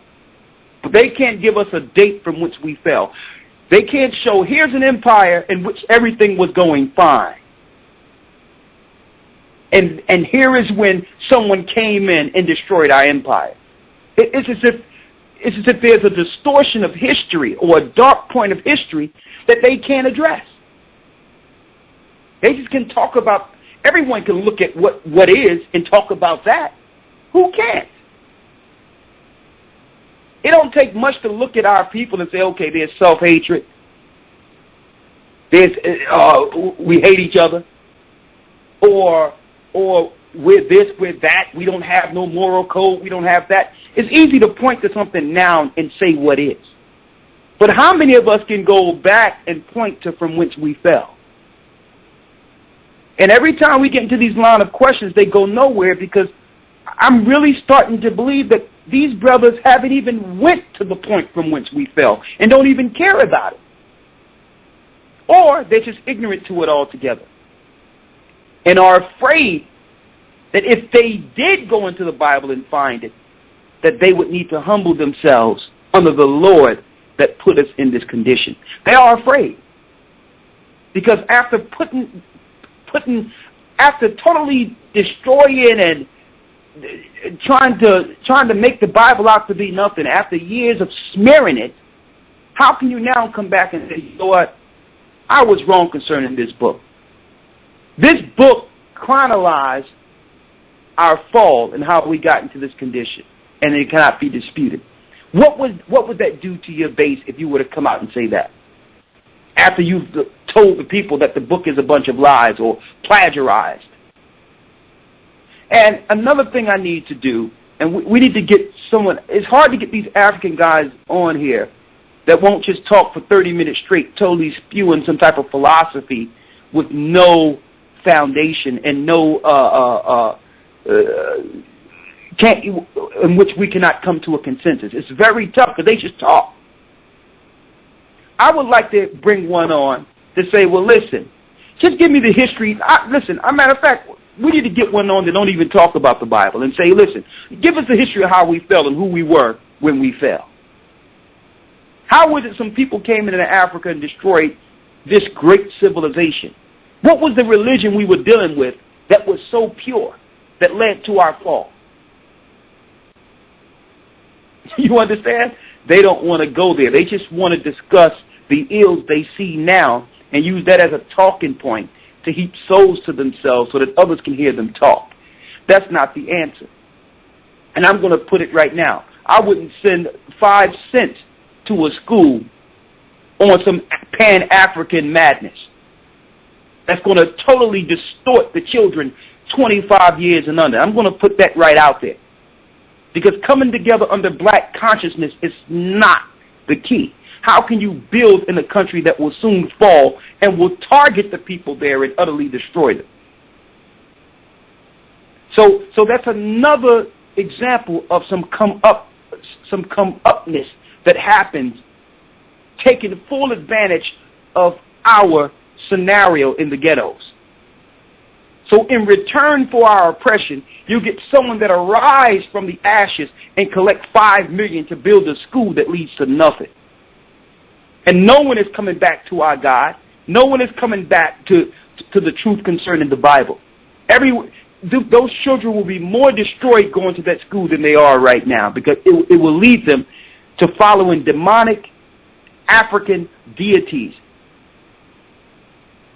And guess what, brothers and sisters? We fell following black Hamitic deities, Canaanite religions, Canaanite deities, Egyptian deities. This is why we fell as a people. So, guys, we have to get someone on here that will actually answer a straight question and be poignant, right to the point, and bring their proof with them and not just spew rhetoric with no proof. We need that. Because this is not a show in which you can just come on here and spew some madness and don't prove it. We're not dealing with it. We're not dealing with it. All this saying that people just talk. Well, guess what? All I heard was talking. And I just wanted some facts so that we can come together under them. Or unless he wanted to come together under his talking.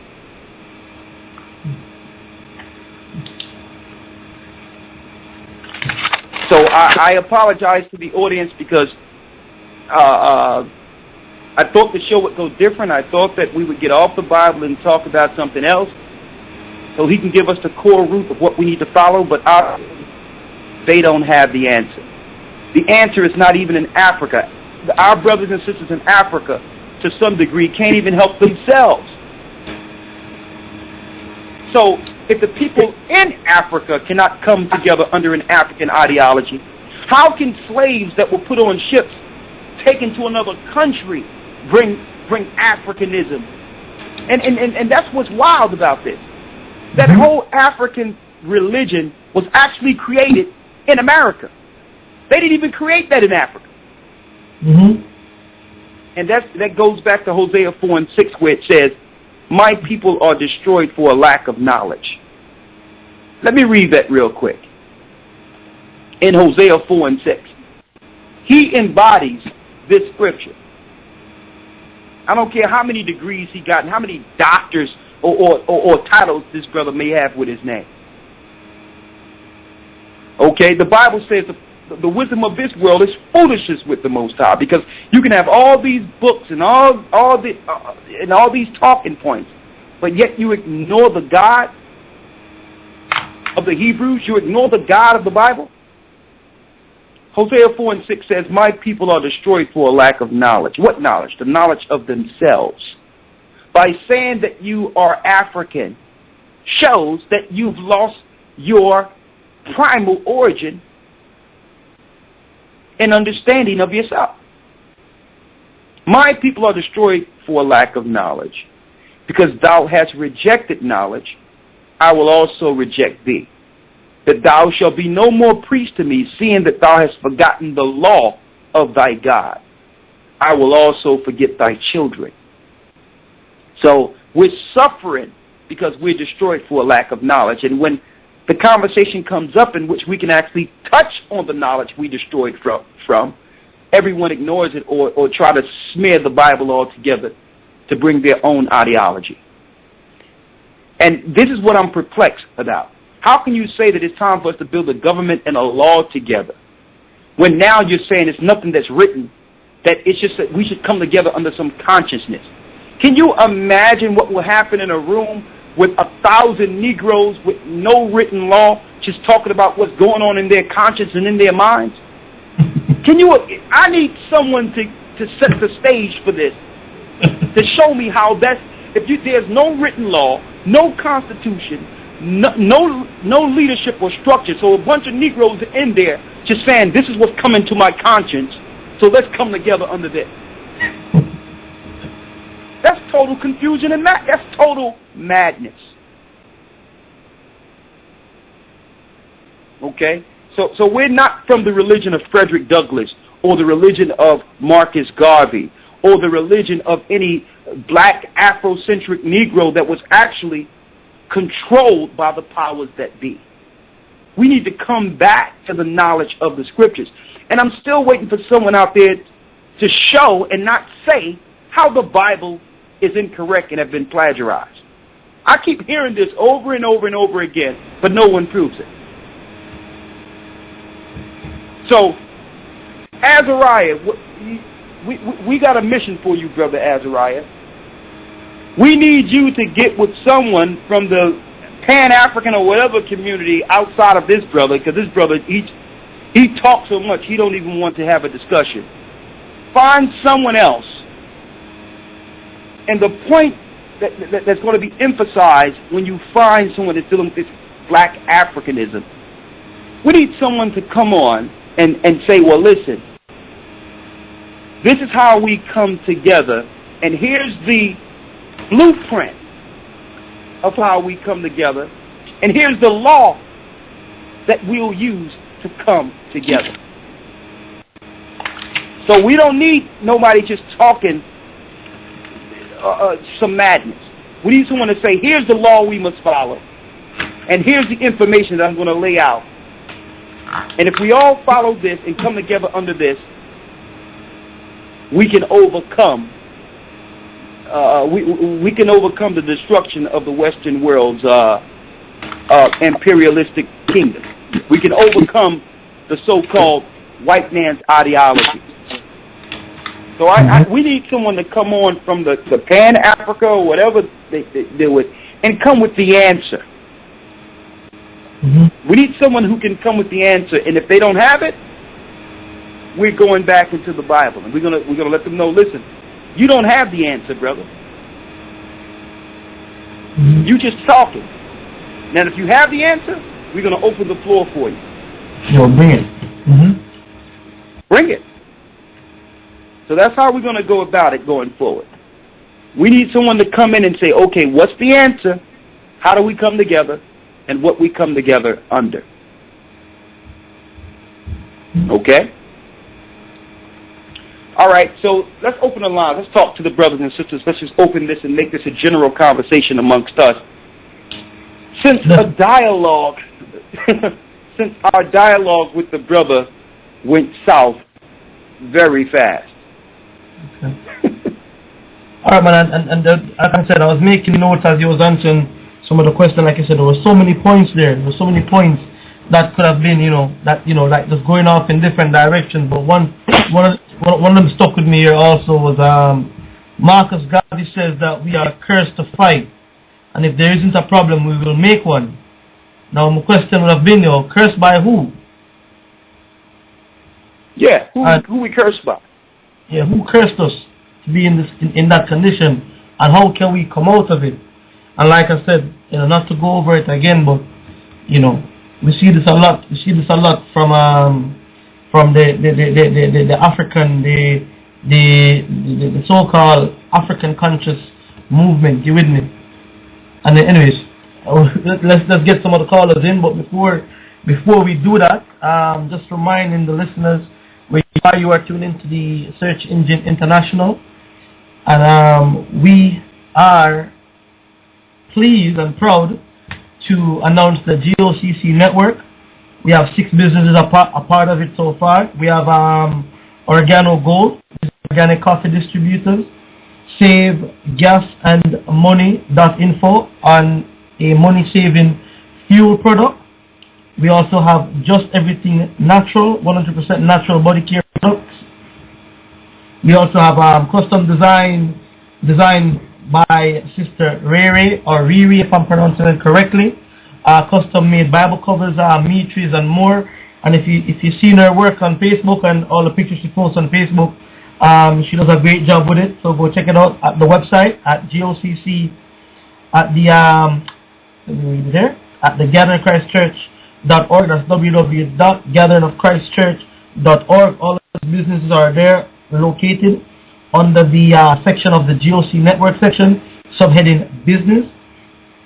Also, we have Marino Studios, professional photography and video services. Also, Troops Oils, affordable health oils, soaps, and lotion. And if you know anybody who is interested in advertising or just getting more information in general on the GOCC network, send an email to goccnet@aol.com.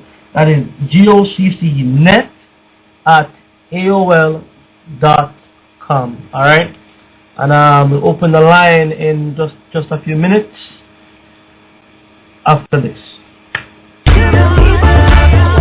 We're bringing the treasures of the earth to the people of the world.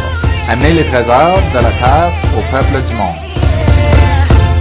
This is your day to shine, your time to win.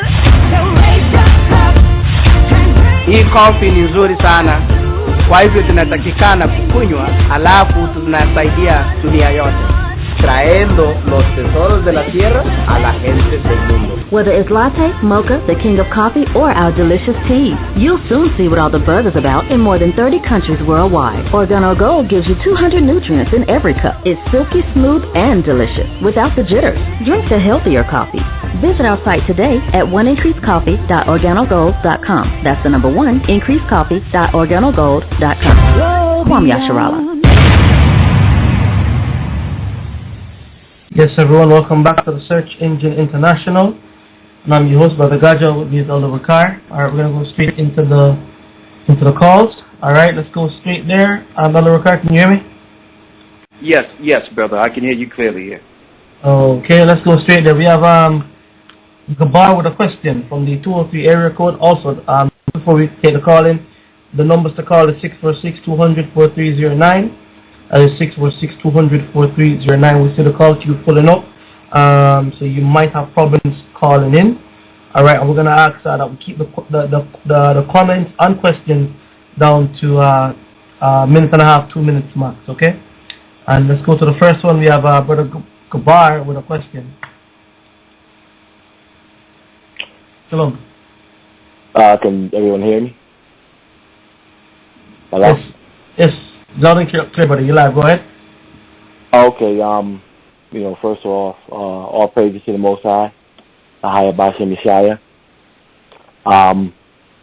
and shalom to you, Brother Rakan and Brother Gaja, and to the listeners. Shalom to everyone. I saw a class, listened to a class recently with Brother Rakan, going into putting on the armor. They made reference to the fringes, and I'd like to use that as an anchor for my question, so that focus. I asked the question before the last time I was on the show, a while ago, and people was under the impression that I didn't want to keep the commandments. But using that as an anchor, we see that during Christ, there's been some reformations, certain changes. I'm using the armor as an example, but also we see the Day of Atonement. We'd have to keep the Day of Atonement. That was somewhat of a reformation because Christ died for our sins, so there's no need to perform the 24-hour fast. I don't know if you brothers do it, but this is where I'm at. And I know the scriptures speak in Hebrews about the reformation. Matthew, the 5th chapter, kind of goes into some of those reformations. I wanted a little more clarity on Matthew, the 5th chapter, and really going into Hebrews about the Reformation in Hebrews, the 9th chapter, and what it's really all about and what it fully entails. Because people have different arguments about what is part of the Reformation and what is not part of the Reformation. So I just wanted some clarity on what that was really going into. Okay, well, thank you. Real quick, we can answer that. You have what people fail to realize is that when we received the law was not finished. They look at the law as a finished product, but it wasn't finished. So even though the law was instituted, there was a lot of things that, because of man, a lot of things got distorted based on man's ideology. Now, the example I can give you is to quantify this, brother. The law under Moses was a shadow for what was to come. Christ actually showed us how to follow the law in the spirit opposed to just what's written. The example of that is being spiritual is not what you put on. If you're not in the spirit of understanding why you received that particular law. Like the example you gave of fringes. Mm-hmm. When the Most High gave us fringes, He gave us fringes for what? So that we can remember the law. So it's not the fringes that are keeping us righteous, it's the following of the law. It was a reminder of the law. But when Christ says He will put the law in our inward parts, why? Because what happens if you don't have fringes? What happens if you don't have certain clothing? So will you follow the laws strictly because you have on fringes? So why did the Most High have that law? I see brothers say, well, why don't you have on fringes? Well, the Most High gave us the fringes to remember the law. We had on fringes and broke the law, so it wasn't complete. It wasn't finished. Let me read what you were speaking of in Hebrews 9 as an example. Okay. And just to say quickly before you start that, it pretty much really starting from maybe 6th or 7th chapter and kind of reads on till about the 10th about this whole transformation that's taking place. I know it's dealing with the priesthood. But a lot of times brothers go here in Hebrews to show why we don't have to sacrifice anymore, or why we don't have to. I understand that, but you have. Okay. But what people are missing is the message concerning the spirit of the law. Mm-hmm. That's the key point that was missing. That's missing, and that's the spirit of the law. Why did the Most High give us the law? Now, we're not saying that you shouldn't wear fringes, you shouldn't follow the letter of the law, but they're carnal ordinances. It's just the outward. If the inside is not changed, it doesn't matter what you wear. It doesn't matter whether or not you follow certain days, if your insides are not changed. So that's the point of the matter. Christ came to give us the spirit of why the Most High gave us the law, not to say, put this on because the law say put this on. Christ gives us the why, the answer to why we put things on in the Old Testament, why the Most High gave us a law. Let me read this real quick. Okay. Hebrews 9 real quick. I can't read the whole thing, but just dealing with the Reformation. Gotcha. Then verily the first covenant, which was under Moses, had also ordinances of divine services and a worldly sanctuary. For there was a tabernacle made, the first wherein was the candlestick, the table, showbread, which is called the sanctuary. And after the second veil, the tabernacle, which is called the holiest of all, which had golden censer, ark of the covenant, overlaid round about with gold. It had the golden pot that had manna, Aaron's rod that budded, and the tables of the covenant. And over it was the cherubims of glory shadowing the mercy seat, of which we cannot now speak particularly. Now, it says in Hebrews we cannot now speak particularly because at this time, the ark was not in the possession of our people. Mm-hmm. Now, when these things were thus ordained. That means in the Old Testament, the priest went always into the tabernacle accomplishing the services of the Most High. But into the second went the high priest only, alone once every year, not without blood, which he offered for himself and for the errors of the people. The Holy Spirit, this signifying, that means while that was going on, the priest had to actually sacrifice him before himself for his own sins.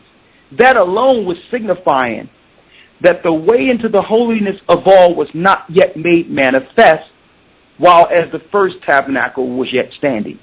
So the fact that the priest was a sinner proved to us that the old way of doing things wasn't the all to end all. It wasn't complete yet. Because the priest had to sacrifice for himself, so he wasn't completely holy. To prove to you that that was just the beginning. So when we look at the law of Moses, that was just the beginning introduction of the law, but it wasn't finished. Let me read it here. It says right here, which was a figure of time then present, which were offered both in gifts and sacrifices, that could not make him that did the service perfect, as pertaining to the conscience. So just dealing with the acts of the law and not understanding why you're doing them, that alone, if you don't understand why you're doing a particular law, then your conscience is not towards the Most High. You're just doing it because the law is written. The 10th verse says, which stood only in meat and drinks and divers washings and carnal ordinances, imposed on them until the time of reformation. So what you're asking, what was reformed, correct? Right. The answer, brother, what was reformed? Let me answer that part first. Okay. The whole law was reformed. And then you may ask, well, what's the difference of how we deal with things now, and what's more important of how we deal, opposed to how we were dealing with the law of the old covenant? Is that what you're asking? Exactly. Because my thing is, and if I could say real quick. Listen, go ahead. What you're emphasizing just real quick. Go ahead. Just real quick. My point added to that is, if we're still doing the same thing that our forefather was doing, in the sense minus the priestly duties, what's different? Yeah. Well, what's different, brother, is the law of the conscience. To have an understanding of why the law was given. And Christ brought that. That's why in Matthew 5, he started breaking down the spirit of the law that was intended from the beginning. Right. So, like, for instance, if I was to give you a law, you would follow it because it's written, but it's another thing following it because you understand the significance of that particular law. You understand why it was given. And the mistake that we make is we start following these laws strictly because they're written and because other people tell us to follow them, but don't know in our conscience why we're doing it. You understand? So Christ brought that understanding of the conscience so that the law is written in us. So it's not just what we put on or just going through the acts of the law. It's actually following the law according to the conscience, the spirit. So now that we go on a holy day for the Day of Atonement, now I understand the Day of Atonement of the Old Testament was put in place knowing that there will be an atonement through Christ. Not one that we would need once a year. To prove to you it wasn't finished because you had to do it every year. That Christ would actually finish it where we go one time through and we're covered for an atonement the rest of our lives. Right. You understand? Now, do we deal with the Day of Atonement? Yes. But now we look at it according to how Christ have established it. His atonement. His dying for our sins. Us going through that water, getting baptized, that day in which our sins were forgiven. So the law still stands, but it's in remembrance through Christ now because Christ completed that law. But why, do we fast? Now listen. See, but fasting We do it based on the law, you understand, but is it a necessity to fast? No. Fasting is up to the individual. It tell you that in Christ. Now, we do as a church and say, as remembering that particular holy day, we fast together for that holy day in remembrance of our baptism and so on and so forth. But it's not a prerequisite. If someone can't fast or don't want to fast, they're not any less than a person that do it. Amen. Is it required that we fast every year? No. But we do it in remembrance of the law. Gotcha. So it's understanding, it's really understanding what's law and what Christ fulfilled in the law. All the holy days were really fulfilled in Christ. Right. Every last one. So we do it in remembrance of Christ now. So we do the old way, and then after that we bring in Christ, of how Christ fulfilled that holy day, dealing with that holy day in its completeness. You understand? Absolutely. So when it tell you Hebrews 8:8 that he put the law in our heart so that we can't forget it, even though I love fringes, I will wear fringes every day if I could. I love them. You understand? But I know that carnal ordinances of putting on fringes doesn't change my mind or conscience one bit. It's just clothing. You understand? And I see some people that'll look at that and judge that negatively because they wear fringes every day. Right. But what difference does it make if you're not following the law in your conscience? That's just the outward appearance, and that's what Christ was bringing forth concerning the Pharisees and scribes, who wore all the right garments, who did all those things, but it was according to the flesh and looking a certain type of way to present themselves as holy. You understand? So I hope that answered. We're going to have a more detailed class on it, but that is a good question of what laws should we follow according to the conscience that's fulfilled compared to the Old Testament. So that's probably another class we'll do to brushing up on that particular topic. But we thank you, brother. We thank you for that question. Good point. And I thank you. All right.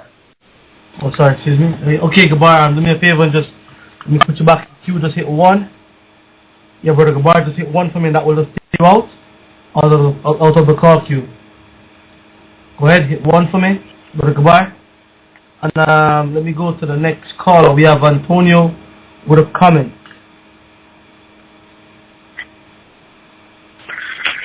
Shalom, elders. Shalom. Yeah, I actually at first I had a comment for the guest, but I'm glad that I was able to get on because I was actually getting ready to write you about an event that's been in the news over here in the Delaware, Pennsylvania, New Jersey area. That looks like it's going to end up being some type of biological attack. There was a tractor trailer, and before I left truck driving, which I did for 10 years, I've never, ever in my life heard of a tractor trailer carrying a load of bees. But yesterday there was a tractor trailer that flipped over, and it's national news now, because it was carrying hundreds of thousands of bees. And I never even, like I said, heard of somebody even transporting bees in my life. But I noticed in the headlines yesterday when this was being televised, they were showing pictures and everything, and they're showing the men in these havoc suits, and I don't know if people know what that means, but I mean Tyvek suits. I don't know if people knows what that means, but it's a type of protective gear you wear when you're dealing with something that has to do with some type of biological threat to your health. But these guys are wearing this gear as they're trying to hose these bees down on the highway. And I noticed in the headlines it said nothing about why these bees were being transported, where they came from, what they were being used for, so on and so forth. And now today, and I said to my fiance that things were going to probably start coming out as the days go by, and it would get uglier and uglier. Now it's being reported that these bees were those killer African bees that people might have remembered airing news stories airing throughout the country just a few years ago, maybe about 3-4 years ago. There was this threat of these African killer bees that when somebody gets stung by these things, you know, it's a potential that it's a fatal sting. And now here we are, and I mean, this is only maybe 2 miles from my house where this happened. Here we are with hundreds of thousands of these potential African bees that are now flying around in the Delaware area, which is going to end up becoming, you know, a threat to New Jersey, Pennsylvania, as well as Maryland, because we're right here in the tri-state area, but I'm only like a mile away from the Maryland border as well. So I didn't know if anybody might even heard this yet, but that's something, you know, I was going to actually email the church about because it just doesn't sound right. Okay, so of course, you know, there's rarely any accidents. So what you're saying is they let some bees loose to colonize and to take over the bee population in that area that will cause diseases and all types of issues as an attack on the population, as an attack on the population there. That's what it seems like to me because, again, like I said, I was driving tractor trailer for 10 years, and never in my life have I even seen bees being carried or transported as freight. And then now we have this whole tractor trailer load of these bees that was flipped over somehow yesterday, and they're, you know, flying in the air here. And like I said, now it's being reported that these things are going to be a threat to your health, potentially fatal. Okay, well, you all really just have to be careful because you know the devices of the enemy and the biochemical warfare and the germ warfare they're going to continue to use against us. So just be careful. And they're actually, I don't think it's a coincidence this is happening at a time during what we call bee season. So they're looking to have these things colonized. So if you have the article, just send it. I'm going to look into it, and we probably discuss it on the news during the Academy this weekend. Okay, I will do. All right, thank you, brother. All right, no problem. Thank you. Okay, Antonio, just push one for me that will take you out the queue. Let me jump down to the next caller here. I have Sister Jenny with a comment. Hi, shalom, brothers.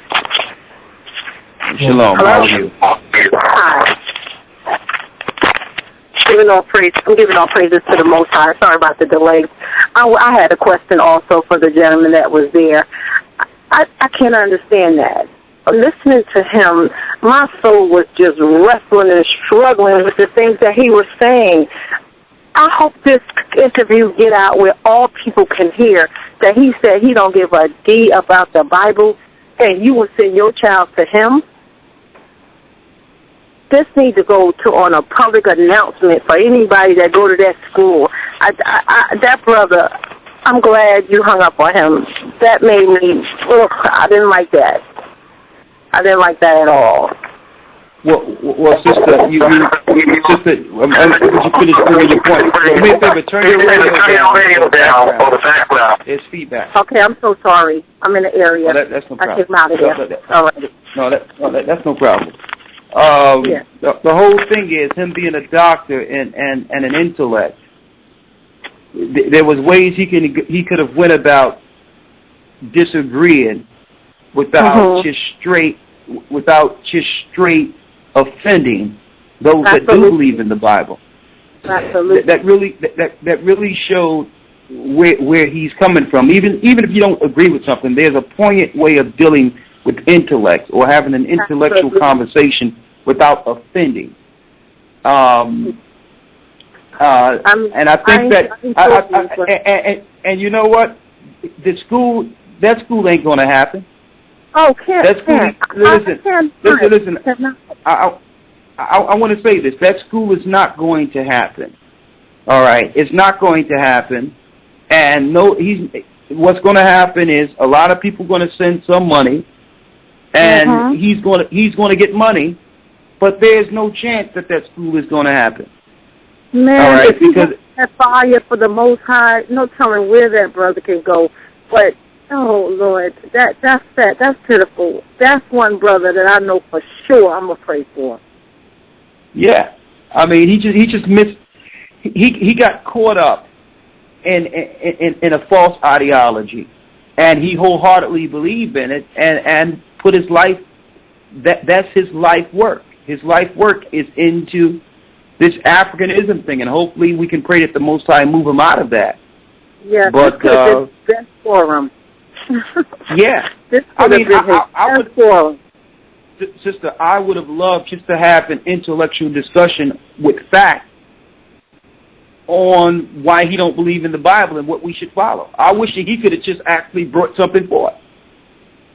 Well, but I thank you for having.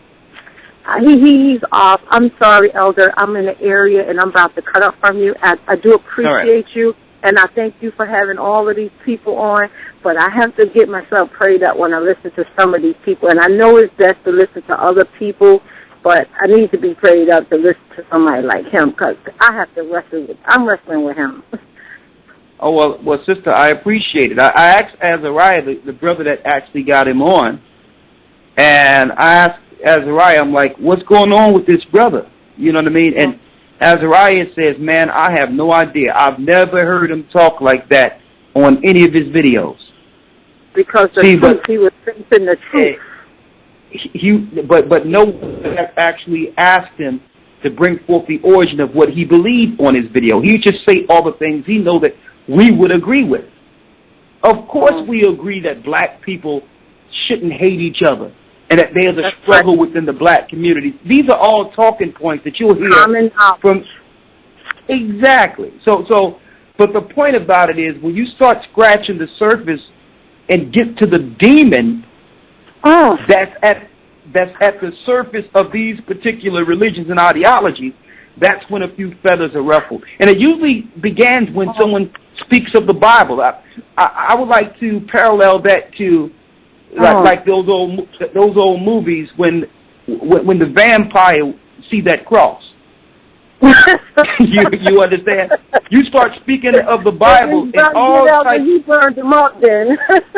Let me tell you, every spirit from West Hell begins to stir up when you start speaking of that Bible, because that Bible is yeah. So they start burning. And for those who didn't hear it, go back and listen to it, because he started making reasons to why he wasn't dealing with the Bible, claiming that we all know that the Bible says that the Jews built the pyramids, and we know that's not so. I'm like, brother, do you know the Bible never said the Jews built the pyramids? Never. And he got escalated. When the fire started getting hotter, his attitude started escalating. Exactly. He that was a slow and fast move right there. Hey, you know what? I would like to see the Bible that says that Jews built the pyramids. I don't believe that Bible exists. Now, if he finds that that's not true, the question is, would he come on and say, well, you know, I may have heard that somewhere and just repeated what was said out there. That but really, Elder, why would he believe those books and not the Bible? Why would he believe that book and not the Bible? Well, I wish we could have got there, sister. Maybe we'll get one of these. Maybe we'll get one of these Afrocentric children of slaves that started things over in America that have nothing to do with Africa itself. Maybe we'll get one of maybe we'll get one of them on that will actually just talk about what they believe, opposed to just trying to say why they're not dealing with the Bible. All right, well, I'll wait for that show, Elder, and I thank you very much, but my phone is going to get cut off, and I don't want to disrespect you in that way. I love y'all, and I thank y'all, and shalom. Well, thank you, sister. Our love go out to you, and bless you, sister. Thank you. Oh, hit one. Bless you, Papa. All right. All right, thank you, Sister Jenny. Just hit one again, Sister Jenny. That will just take you out of the queue. All right, and it's moving it in real time, same speed. Let's go to the next caller from the 803 area code. We have Corey with a comment. Shalom. Yeah, shalom, brothers. How y'all doing? Shalom. How are you? All right. Yeah, I had a comment. I was listening to the brother Umar Johnson. Yes. Yeah, I'm a former Egyptologist, so I really studied heavy under. I listened to a lot of Omar, Hidden Colors and everything like that. So it took me by surprise that he had the tone that he had in the conversation also.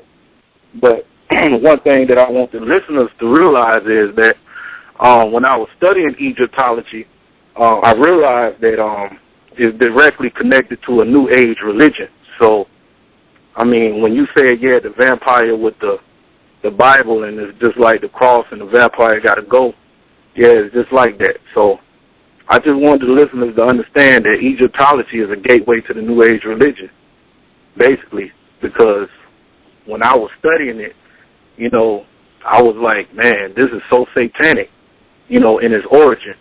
You know, they deal with the chakras, and the book that he was talking about, Coming Forth, excuse me, by Day and by Night, that half of the book is spiritual writings and half of the book is spells. So they deal with a lot of enchantments and things like that too. So, hey, I just wanted to let the listeners know, you know, and be educated that Egyptology, if you hear of it, that people say is okay, man, run with your life, man, because that's not the way to go. And it is the gateway to the New Age religion, because if you look at the Katy Perry videos and they doing the symbol of Ra and all that, that's what it's all about, man, is that New Age. So we need to run from that. Hey, brother, you're right on point. And if we had the opportunity for one of them to come on and actually be honest, if he had the opportunity just to be honest and say, here's the gods we follow. Here's the origin of the religion we follow. See, but I'm going to tell you, you can rarely hear them speak of this in public because they know that the majority of the base they're targeting are those that did believe in the Bible, those that did come from homes in which we understood that witchcraft and sorcery and worshiping of other gods are wrong.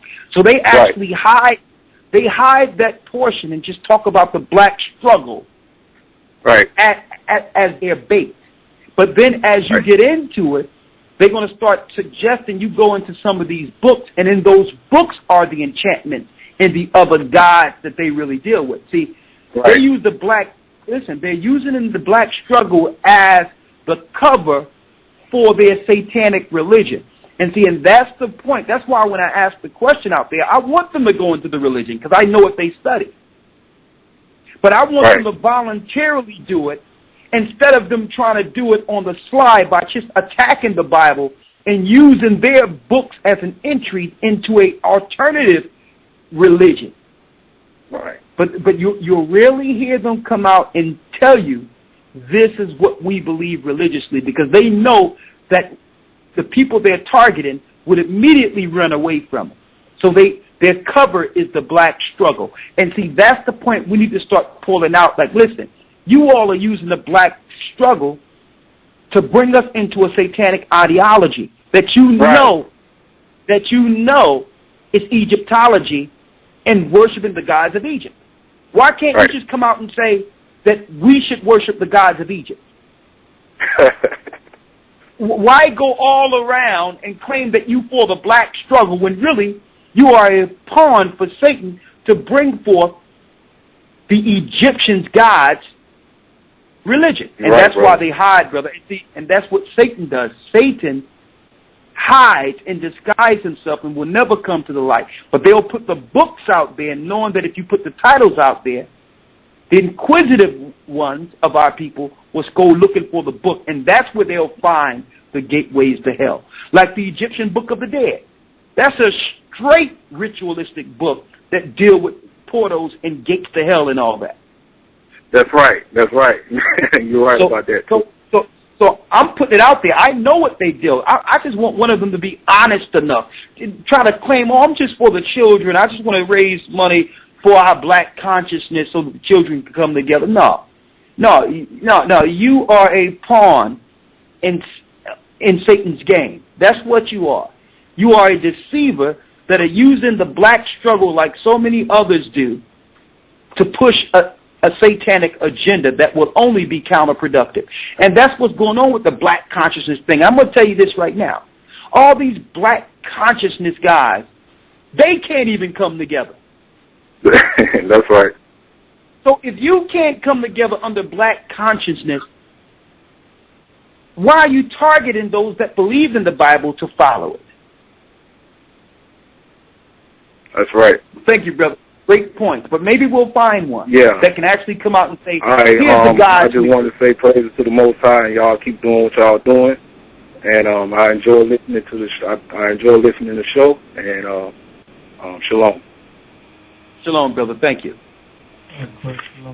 Just hit one for me. That will take you out of the queue. All right. And if you never know, if you're just joining us, you are listening to the Search Engine International. This is the Yog, and I listen to the Search Engine International, the #1 show on the radio. That's what it is. It's official. All right. You are listening to the Search Engine. Big shout out to Dayag and Rapa out there with the music, and all the brothers in the church who make music and send them in to us for us to play. Sorry that sometimes we don't play all of them.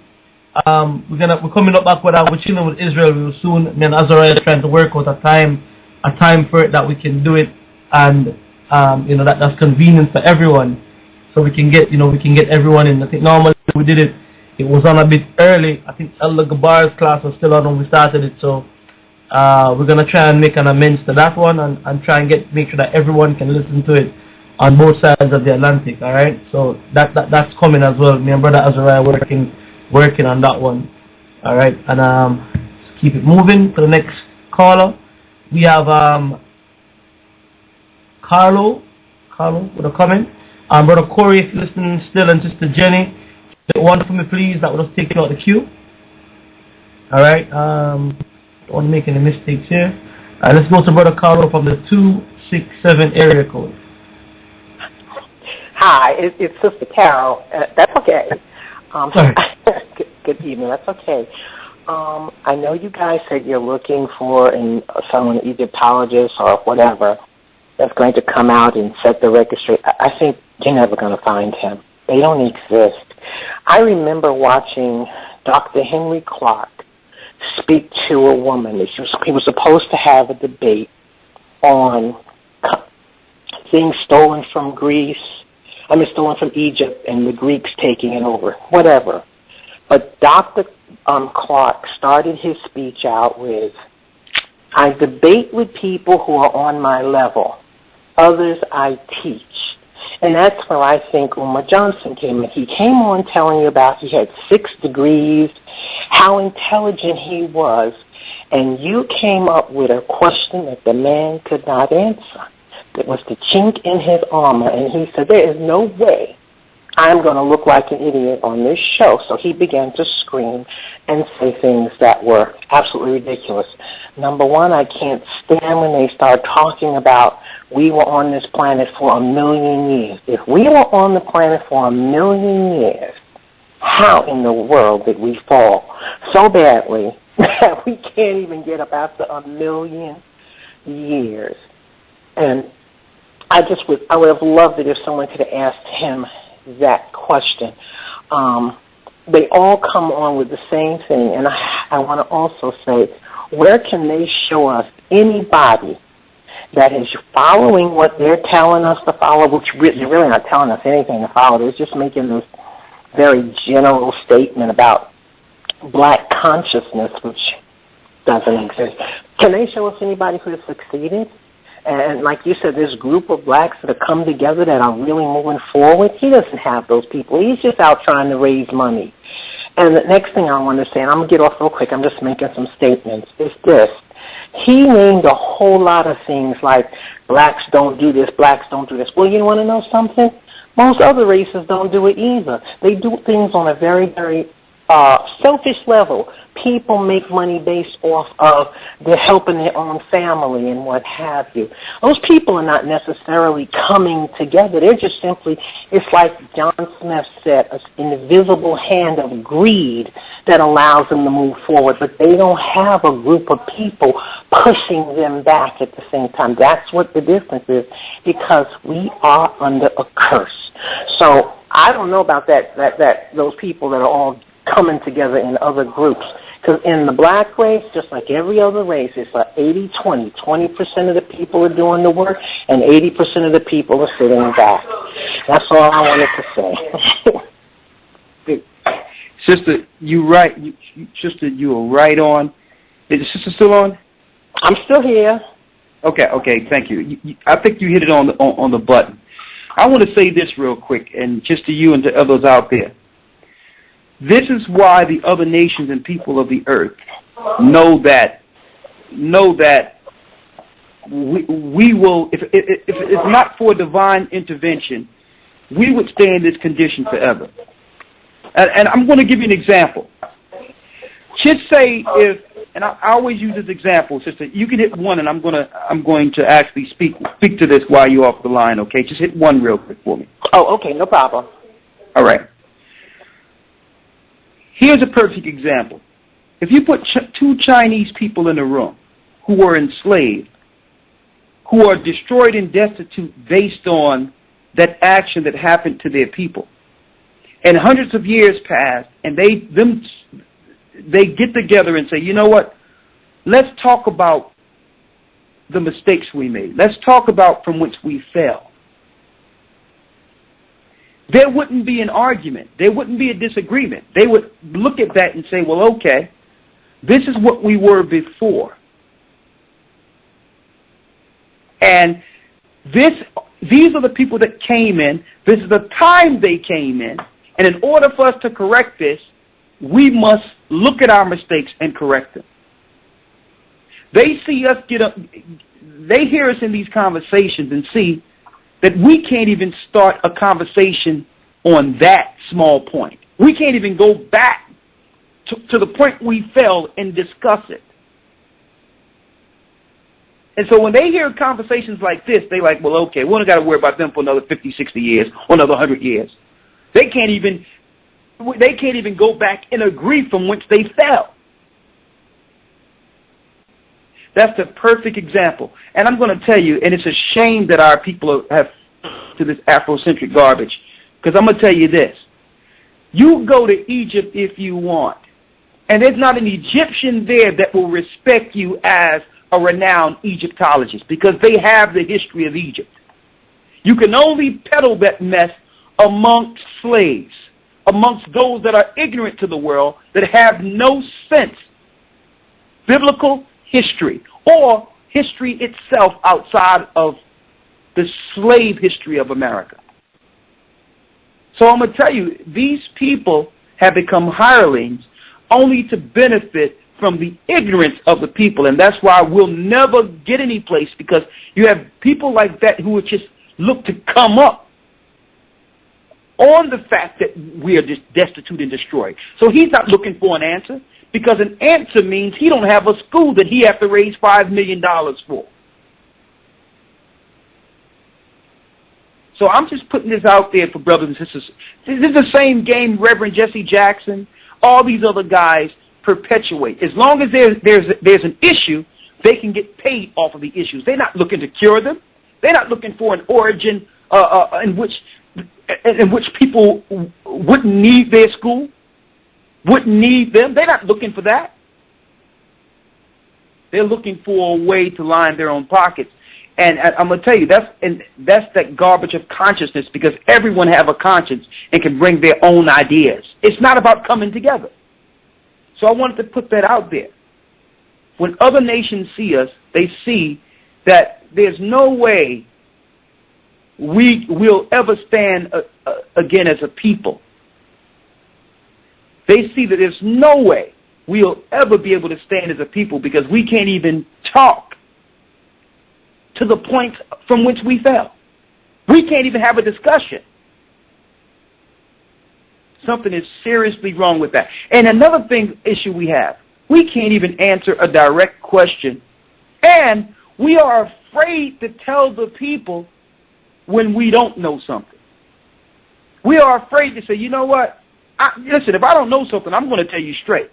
I'm going to be like, listen, I haven't looked into that yet. Or, that's a good point, maybe I need to look into that. It's a shame that when brothers run into something that they know they can't answer, they get offended, or they get defensive. Or maybe they know where the line of question's going, and they'd rather divert. But that goes back to the point that many are called, but few are chosen. If they can't help listen, Africa is destitute. Let me put that again. The land we call Africa today is suffering. And they can't come together, and they weren't taken off the shores. So how can Afrocentric ideology help our people in America? We're spinning our wheels. And until we come to the knowledge of the truth in that Bible. Now, the brother did make one point that I hope that we can all begin with. Let's talk about the things in the Bible that are right, that you claim connects to the older ideology. Let's put that on the table then. If you don't believe the whole Bible, that's fine. Let's put it on the table the things contained in the Bible that's correct. Can we start there? And the more I look into this, I don't believe these people that are against the Bible actually read it. As a matter of fact, I'm 100% sure that they'd formed an opinion and haven't even read the Bible and went into the Bible to make sure what they're saying was correct or incorrect.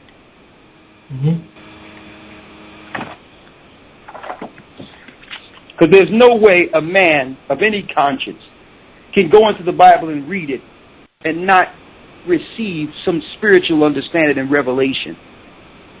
If you're a spiritual man or have any level of conscience, if you went into that Bible, you would see, you would even if you disagreed with it though, listen, if you read that Bible, it will still affect you profoundly in a positive direction. And that's if one read the Bible who don't even agree with it. So I'm starting to believe these people haven't even read it. They started going off of what people have told them about the Bible. And why should I walk away from the Bible to go into one of their books? What makes their books the authority then? That's another discussion. So maybe we can get one of these brothers on that will actually conversate and not be afraid of questions that might even disagree with what they say. But at least the conversation will lead us to a consensus. I don't think they want a consensus. Let's open up the lines, guys. You got it? Yes, sir. I'm here.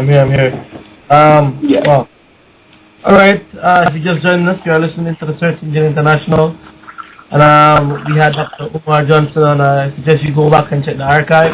And, you can understand what we're talking about now. All right, but moving it on quickly, we have from the 510 area code, we have Yatazab with a question. Shalom, Yatazab. Shalom, elders, Elder Geyser, Elder Ricard.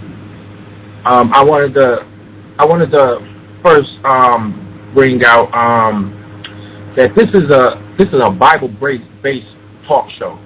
So even coming on, you must acknowledge that you're going to get questions based off the Bible. It only makes sense. Another thing, one thing that we could have both came together with, which he didn't want to even scratch, which was captivity. It's all through the Bible. I'm gonna read a few scriptures. Y'all there? Hello? Yes, we're here. Okay. That I'm quite sure, he could have identified with based on we fit the descriptions of what this prophecy was prophesying. And I'm gonna start with Luke 19:41. It says, "And when he was come near, he beheld the city and wept over it, saying, If thou hast known even thou, at least in this thy day, the things which belong unto thy place, but now they are hid from thy eyes. For in the days shall come upon thee that thy enemy shall cast a trench about thee and compass thee round about, keep thee on every side, and shall lay thee even with the ground, and thy children within thee, and they shall not leave in thee one stone upon another, because thou knowest not the time of thy visitation. And I'm just going to that because it precepts directly to when the children of Israel in Luke 21 and 24, when it says, verse 20 says, and when ye shall see Jerusalem compassed with armies. Hey, brother, bring it around because we got 2 minutes now. But it says that we should be carried into all nations. And verse 24 says, and they shall fall by the edge of the sword and shall be led away captive into all nations. And Jerusalem shall be trodden down by the Gentiles. Now, that's one thing we probably could have agreed with. Whereas, who fulfilled that? Even though he didn't even want to scratch the surface of the Bible, because he knew he had to confront the truth. And that's all. Brother, you're right. You're right on. Let me tell you, if he's in Philadelphia, if he's in America, he have ran into Israelites before, and that's why I think he's disingenuous saying that he could come together with Israelites and others. No, he can't, because two cannot walk together lest they be agreed. So I'm sure that he have heard people go into the Bible showing the prophecies of slave ships in the Bible if he know of Israelites. So there's something that he's hiding that he know that black people would be starchly against if they knew what he was following. There's some things, like if you go into his house, I bet you there's some gods up in there that he shouldn't be dealing with. There's some idols up. There's some idols in his house he shouldn't be dealing with. So yeah, I know that he's smart enough to know that there's things in the Bible concerning our fall, but the gods that he worshipped, the spirits, the demons are controlling him, are using him. He done went into those books, brother. He done went into the craft. That's what's going on there. So yeah,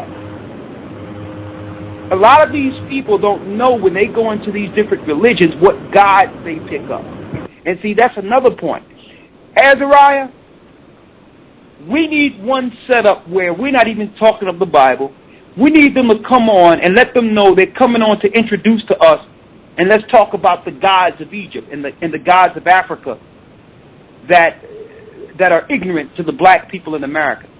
We're going to let them come on as the authority and say, here's the gods of Egypt that we used to follow, and we're suffering because we no longer acknowledge them. We want them to come straight out forward and tell us what gods they serve. That's the point we need to bring them on. We're not even going to talk about the Bible. Introduce to us your gods. Thank you, brother. Good point.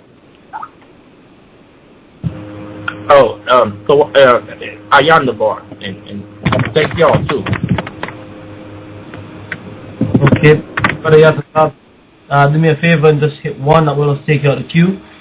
We got 6 minutes left of overtime, so let's try and get as many in as we possibly can. Let's go to Diana. And what we do, Gaja, I'll go 10 minutes into overtime, and then I would have to yield until next week. Okay, no problem. Okay, so in essence, then we got 16 minutes left to the conclusion of the show. So let's keep the questions down to 30 seconds to a minute. What you do, you ask your question, and I'll put you back in the queue. or give you comments, and I'll put you back in the queue so we can go through as many as possible, alright? And so, Elder, you can answer as many. Okay? So let's go straight now to Diana with a comment, the 423 area code. Yes.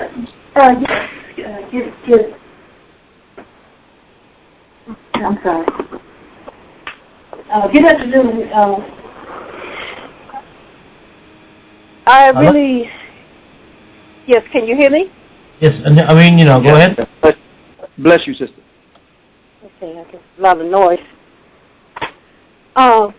Yeah, I enjoyed the conversation, and with this Umar Johnson, he's and a lot of these other leaders. They have the knowledge. They have the social issues of our people, but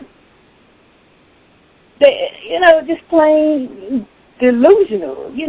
His mind has been seared with a hot iron. He's been given over to a reprobate mind, it seems. And he, just like that sister they called in, we got to pray for this brother because he's very knowledgeable. He could get something going, but, he's lacked one thing. And that's God. And he denied the Bible, and he denied God's word. And he said he didn't give a damn about it. I was screaming inside. I was so glad with the other car when you hung up on this brother. But he needs help. So I don't know.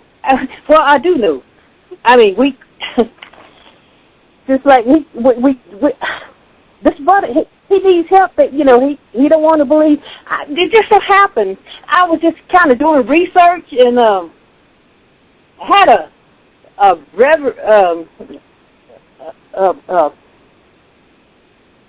one of my family members is with that same Sister Diana. They don't believe that there's a God and they don't believe that there is a God or nothing like that. Or, just like we can't go on off religion, and they believe that there is no God, that they're God. But they say they believe in themselves in this consciousness.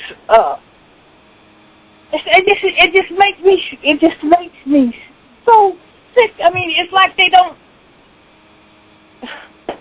It's just like they don't get it or don't want to get it or refuse to believe that there is a God. I saw one of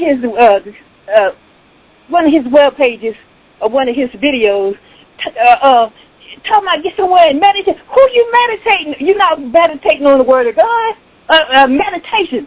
And then rubbing on beads, feeling on rocks and junk, and then got that big circle cross-looking thing around his neck. So, and then praying to the universe. Well, who do he think made the universe? But they don't believe that there's no God. So, and that's what the fool has said in his heart, that there is no God. And yes, he's going to start acting a fool, just like you said, the demons, if they look into the holy book, every time I look into the holy book, I want to tremble. That's what they're saying in some of these enemies of God, because they see their destruction, or they're going to either have to believe that there is a God. They just didn't hop up and come. Into being like this explosion. But anyway,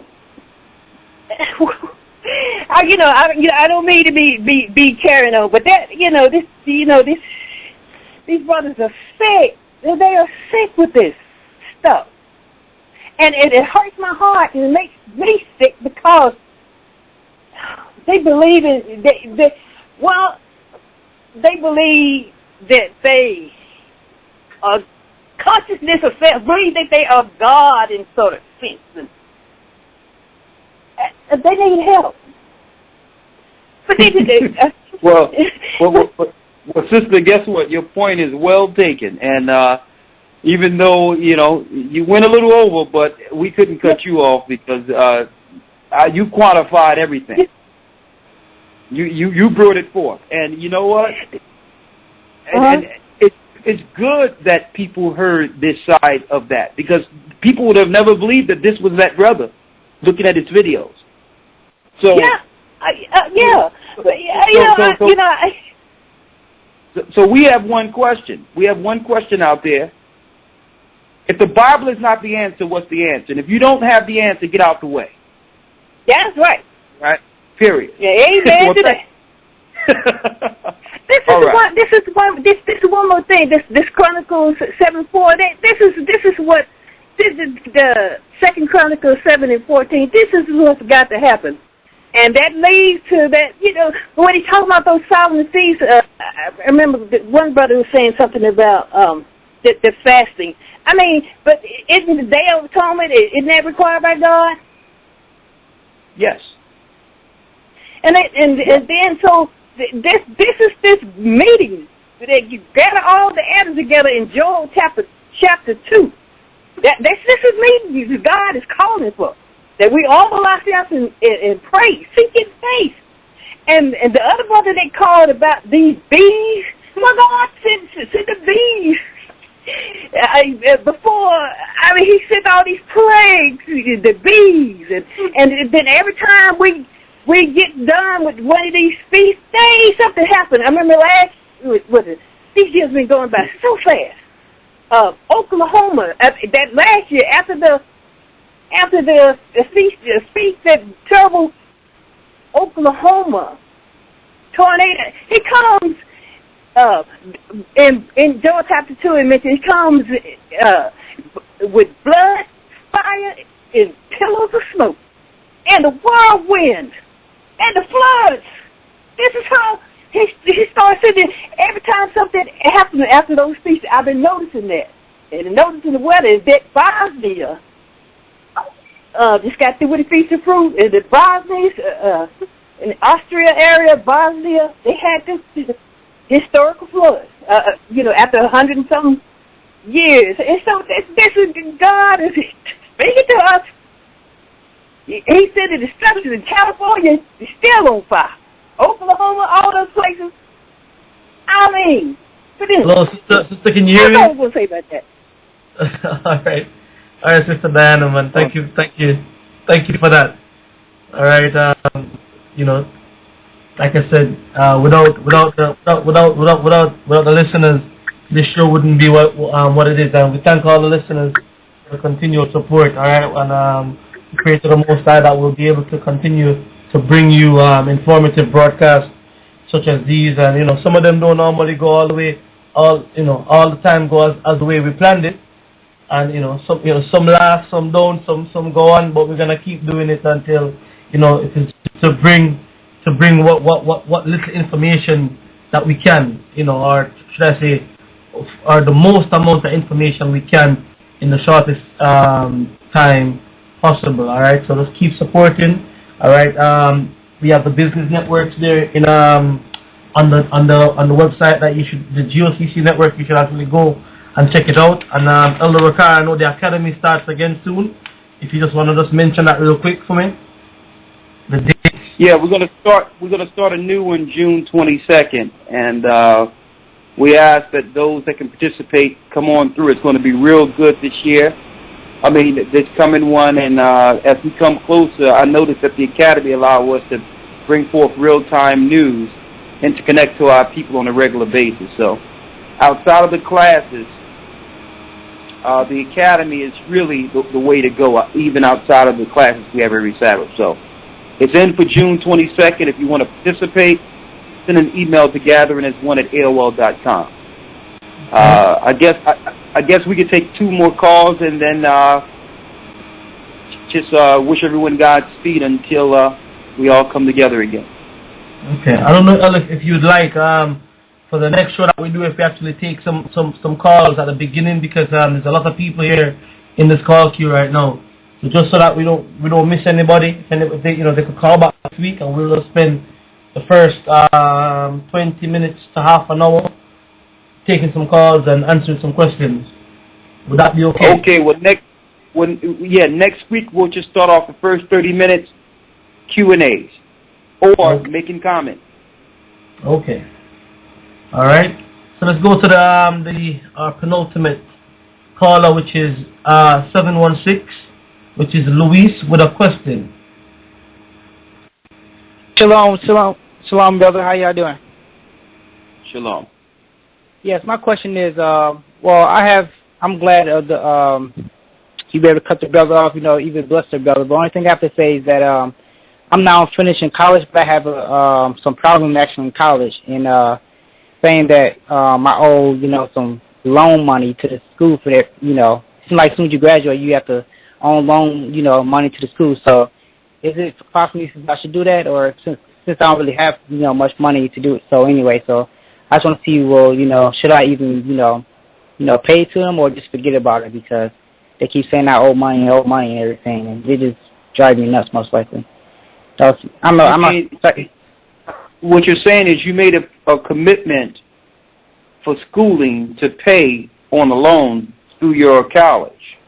Yes. And you're asking me, should you pay for it?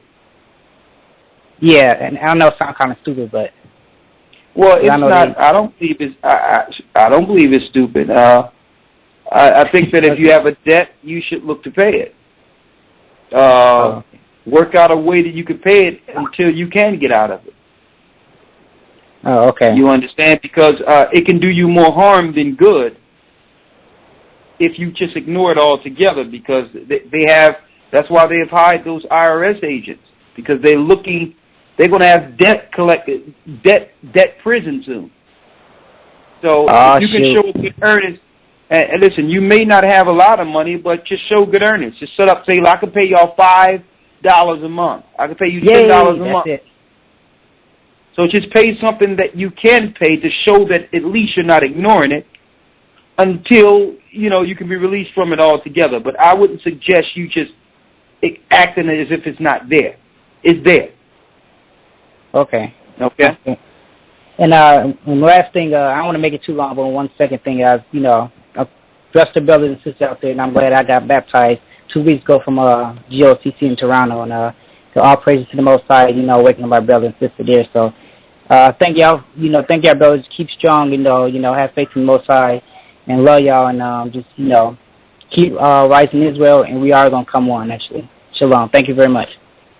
Shalom. Thank you, brother, and welcome to the body. Okay, brother. All right. All right, and this will be our final call for this evening. Thank you all for tuning in.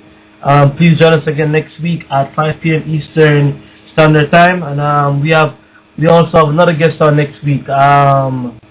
Bobby Steele, co-founder of the Black Panthers. He should be on next week with us. Most I will. So catch you all there next week. And I'll take the final call now, which is Kamal, who has a comment. Shalom. Hello? Shalom.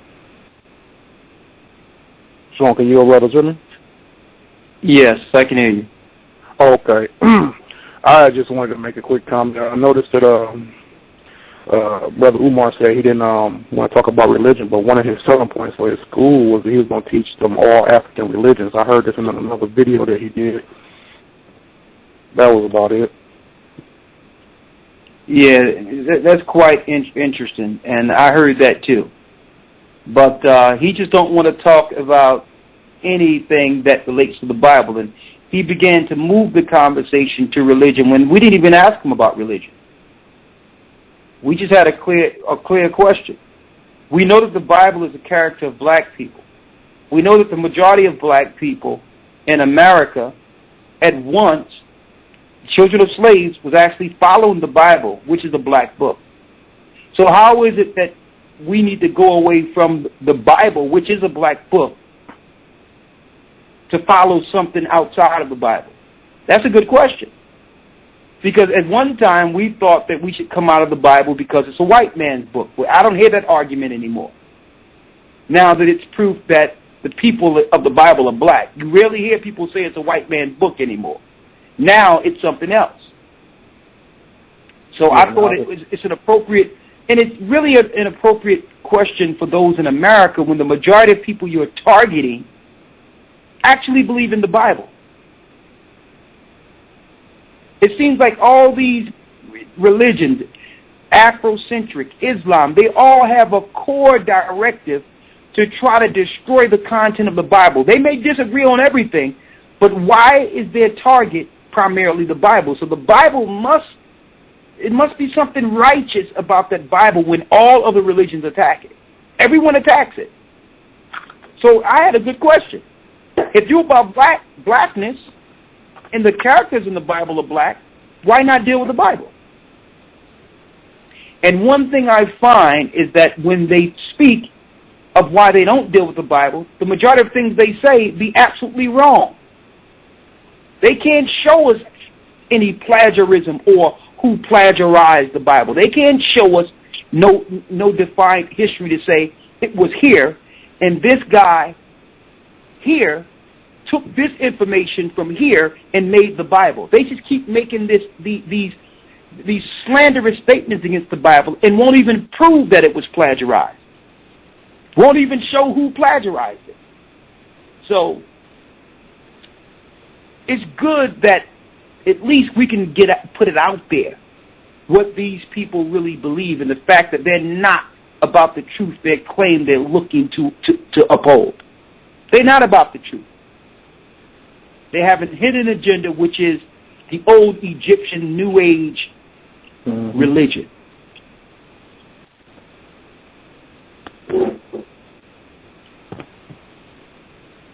All right? And they want to talk about, they're all about the black man, and they want to talk about the white man. But guess what? That all-seeing eye pyramid is on your so-called white man's dollar. So they also Egyptologists on the next level. On the level that these children of slaves cannot aspire to be on. Yeah, I've actually had a conversation with Egyptologists that actually went into a lot of the New Age stuff that and it wasn't with, but really it's all the same thing. Yeah, it's all just Satanism. That's all it is. I'll tell you what, Gocc, we'll take one more call and then we'll wish everyone Godspeed. Let's do one more. Shalom. Okay, shalom. Let's get one. Good point. Right. Good point. Okay, we say one quickly. Go on quickly. We got Arthur from the.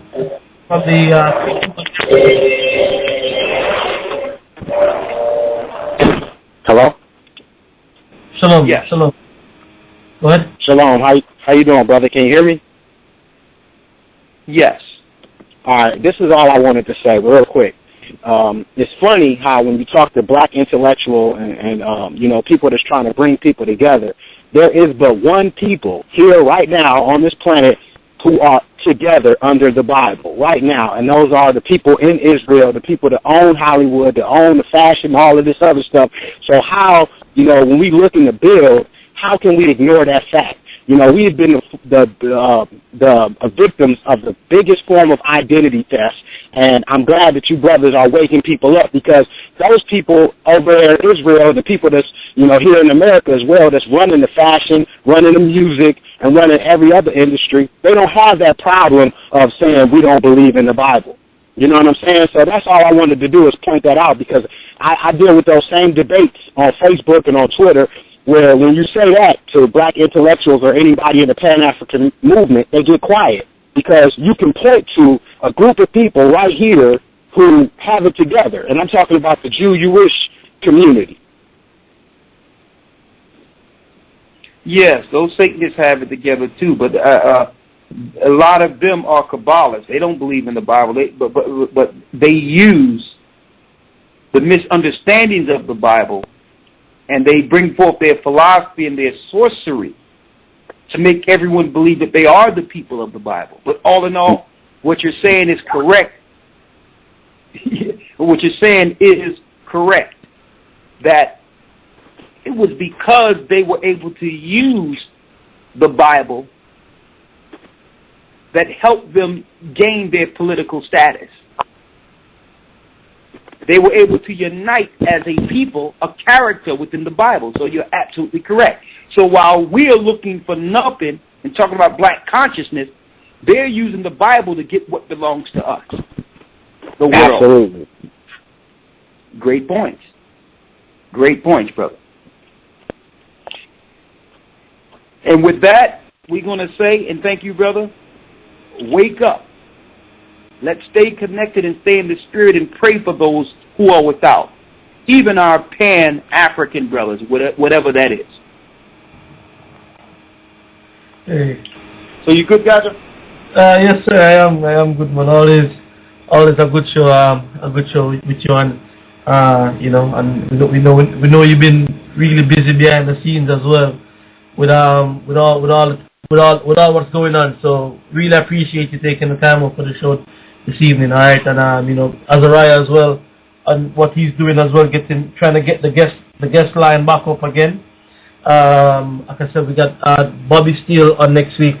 Next week, co-founder of the Black Panthers. That should be a very interesting discussion next week. And just to remind you as well, if you're still tuning in, we are in London this week, looking to get London up and running on a weekly class base.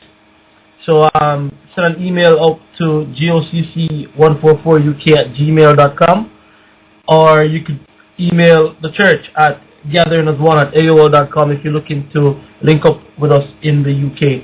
Alright, and with that, I'm going to say shalom and see you next week. Allah Rakai, you have a pleasant evening where you are. And, but I ain't effing with y'all, I'm being celibate. Cause ever since I touch a mic, it's been heaven sent. Lyrically spiritual, I told the devil to hell with it. I'm holding on to my soul and never letting go. Take another route than the crossroad. Handle my own with my crown and my throne. I'm in boss mode. And I don't really care about friends cause I lost those. Leader of a new era, the vision is clearer. Before I go to the sheet, I'm looking in the mirror. And starting with the man that I see in the reflection that's living in sin, but yet striving for perfection. This is 101 with the flesh versus the enemy. Demons think twice before they ever try to enter me. And be the entity beyond to infinity. Say hello to the clear channel enemy. That's me. They don't wanna see me rise. They don't wanna see me rise. They don't wanna see me rise.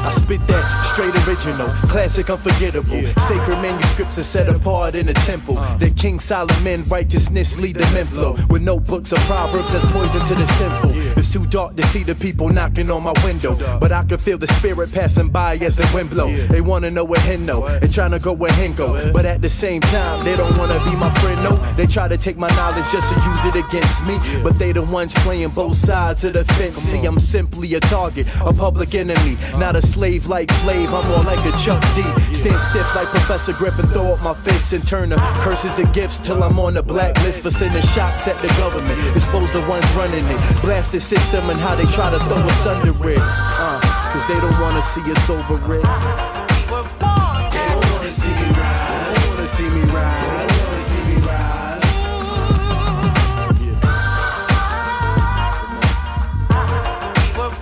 They don't wanna see me rise. They don't wanna see me rise. They don't wanna see me rise. So many people fell victim in this game. Well, I'm so happy that I changed, cause I done spent days in fast lanes with crack cocaine, destroying my people's brains for my own greedy gain. Now I switch lanes and my mission changed. I'm saying to myself, watch them niggas do they thing. They holler, shoot 'em up, bang, reppin' sets in their games. They just blood-sucking crabs, see it dripping from their face. Something different in my veins, that's clearing up my arteries. And I ain't the Tin Man, I got plenty hard in me. This is more than art to me. These are deep thoughts that's causing a part of me and feeling like I should be parting season, snatching off the necklaces, starting up an exodus, looking to the Most High to show me where the exit is, so I can leave and never look back and let the past fade to black just like that.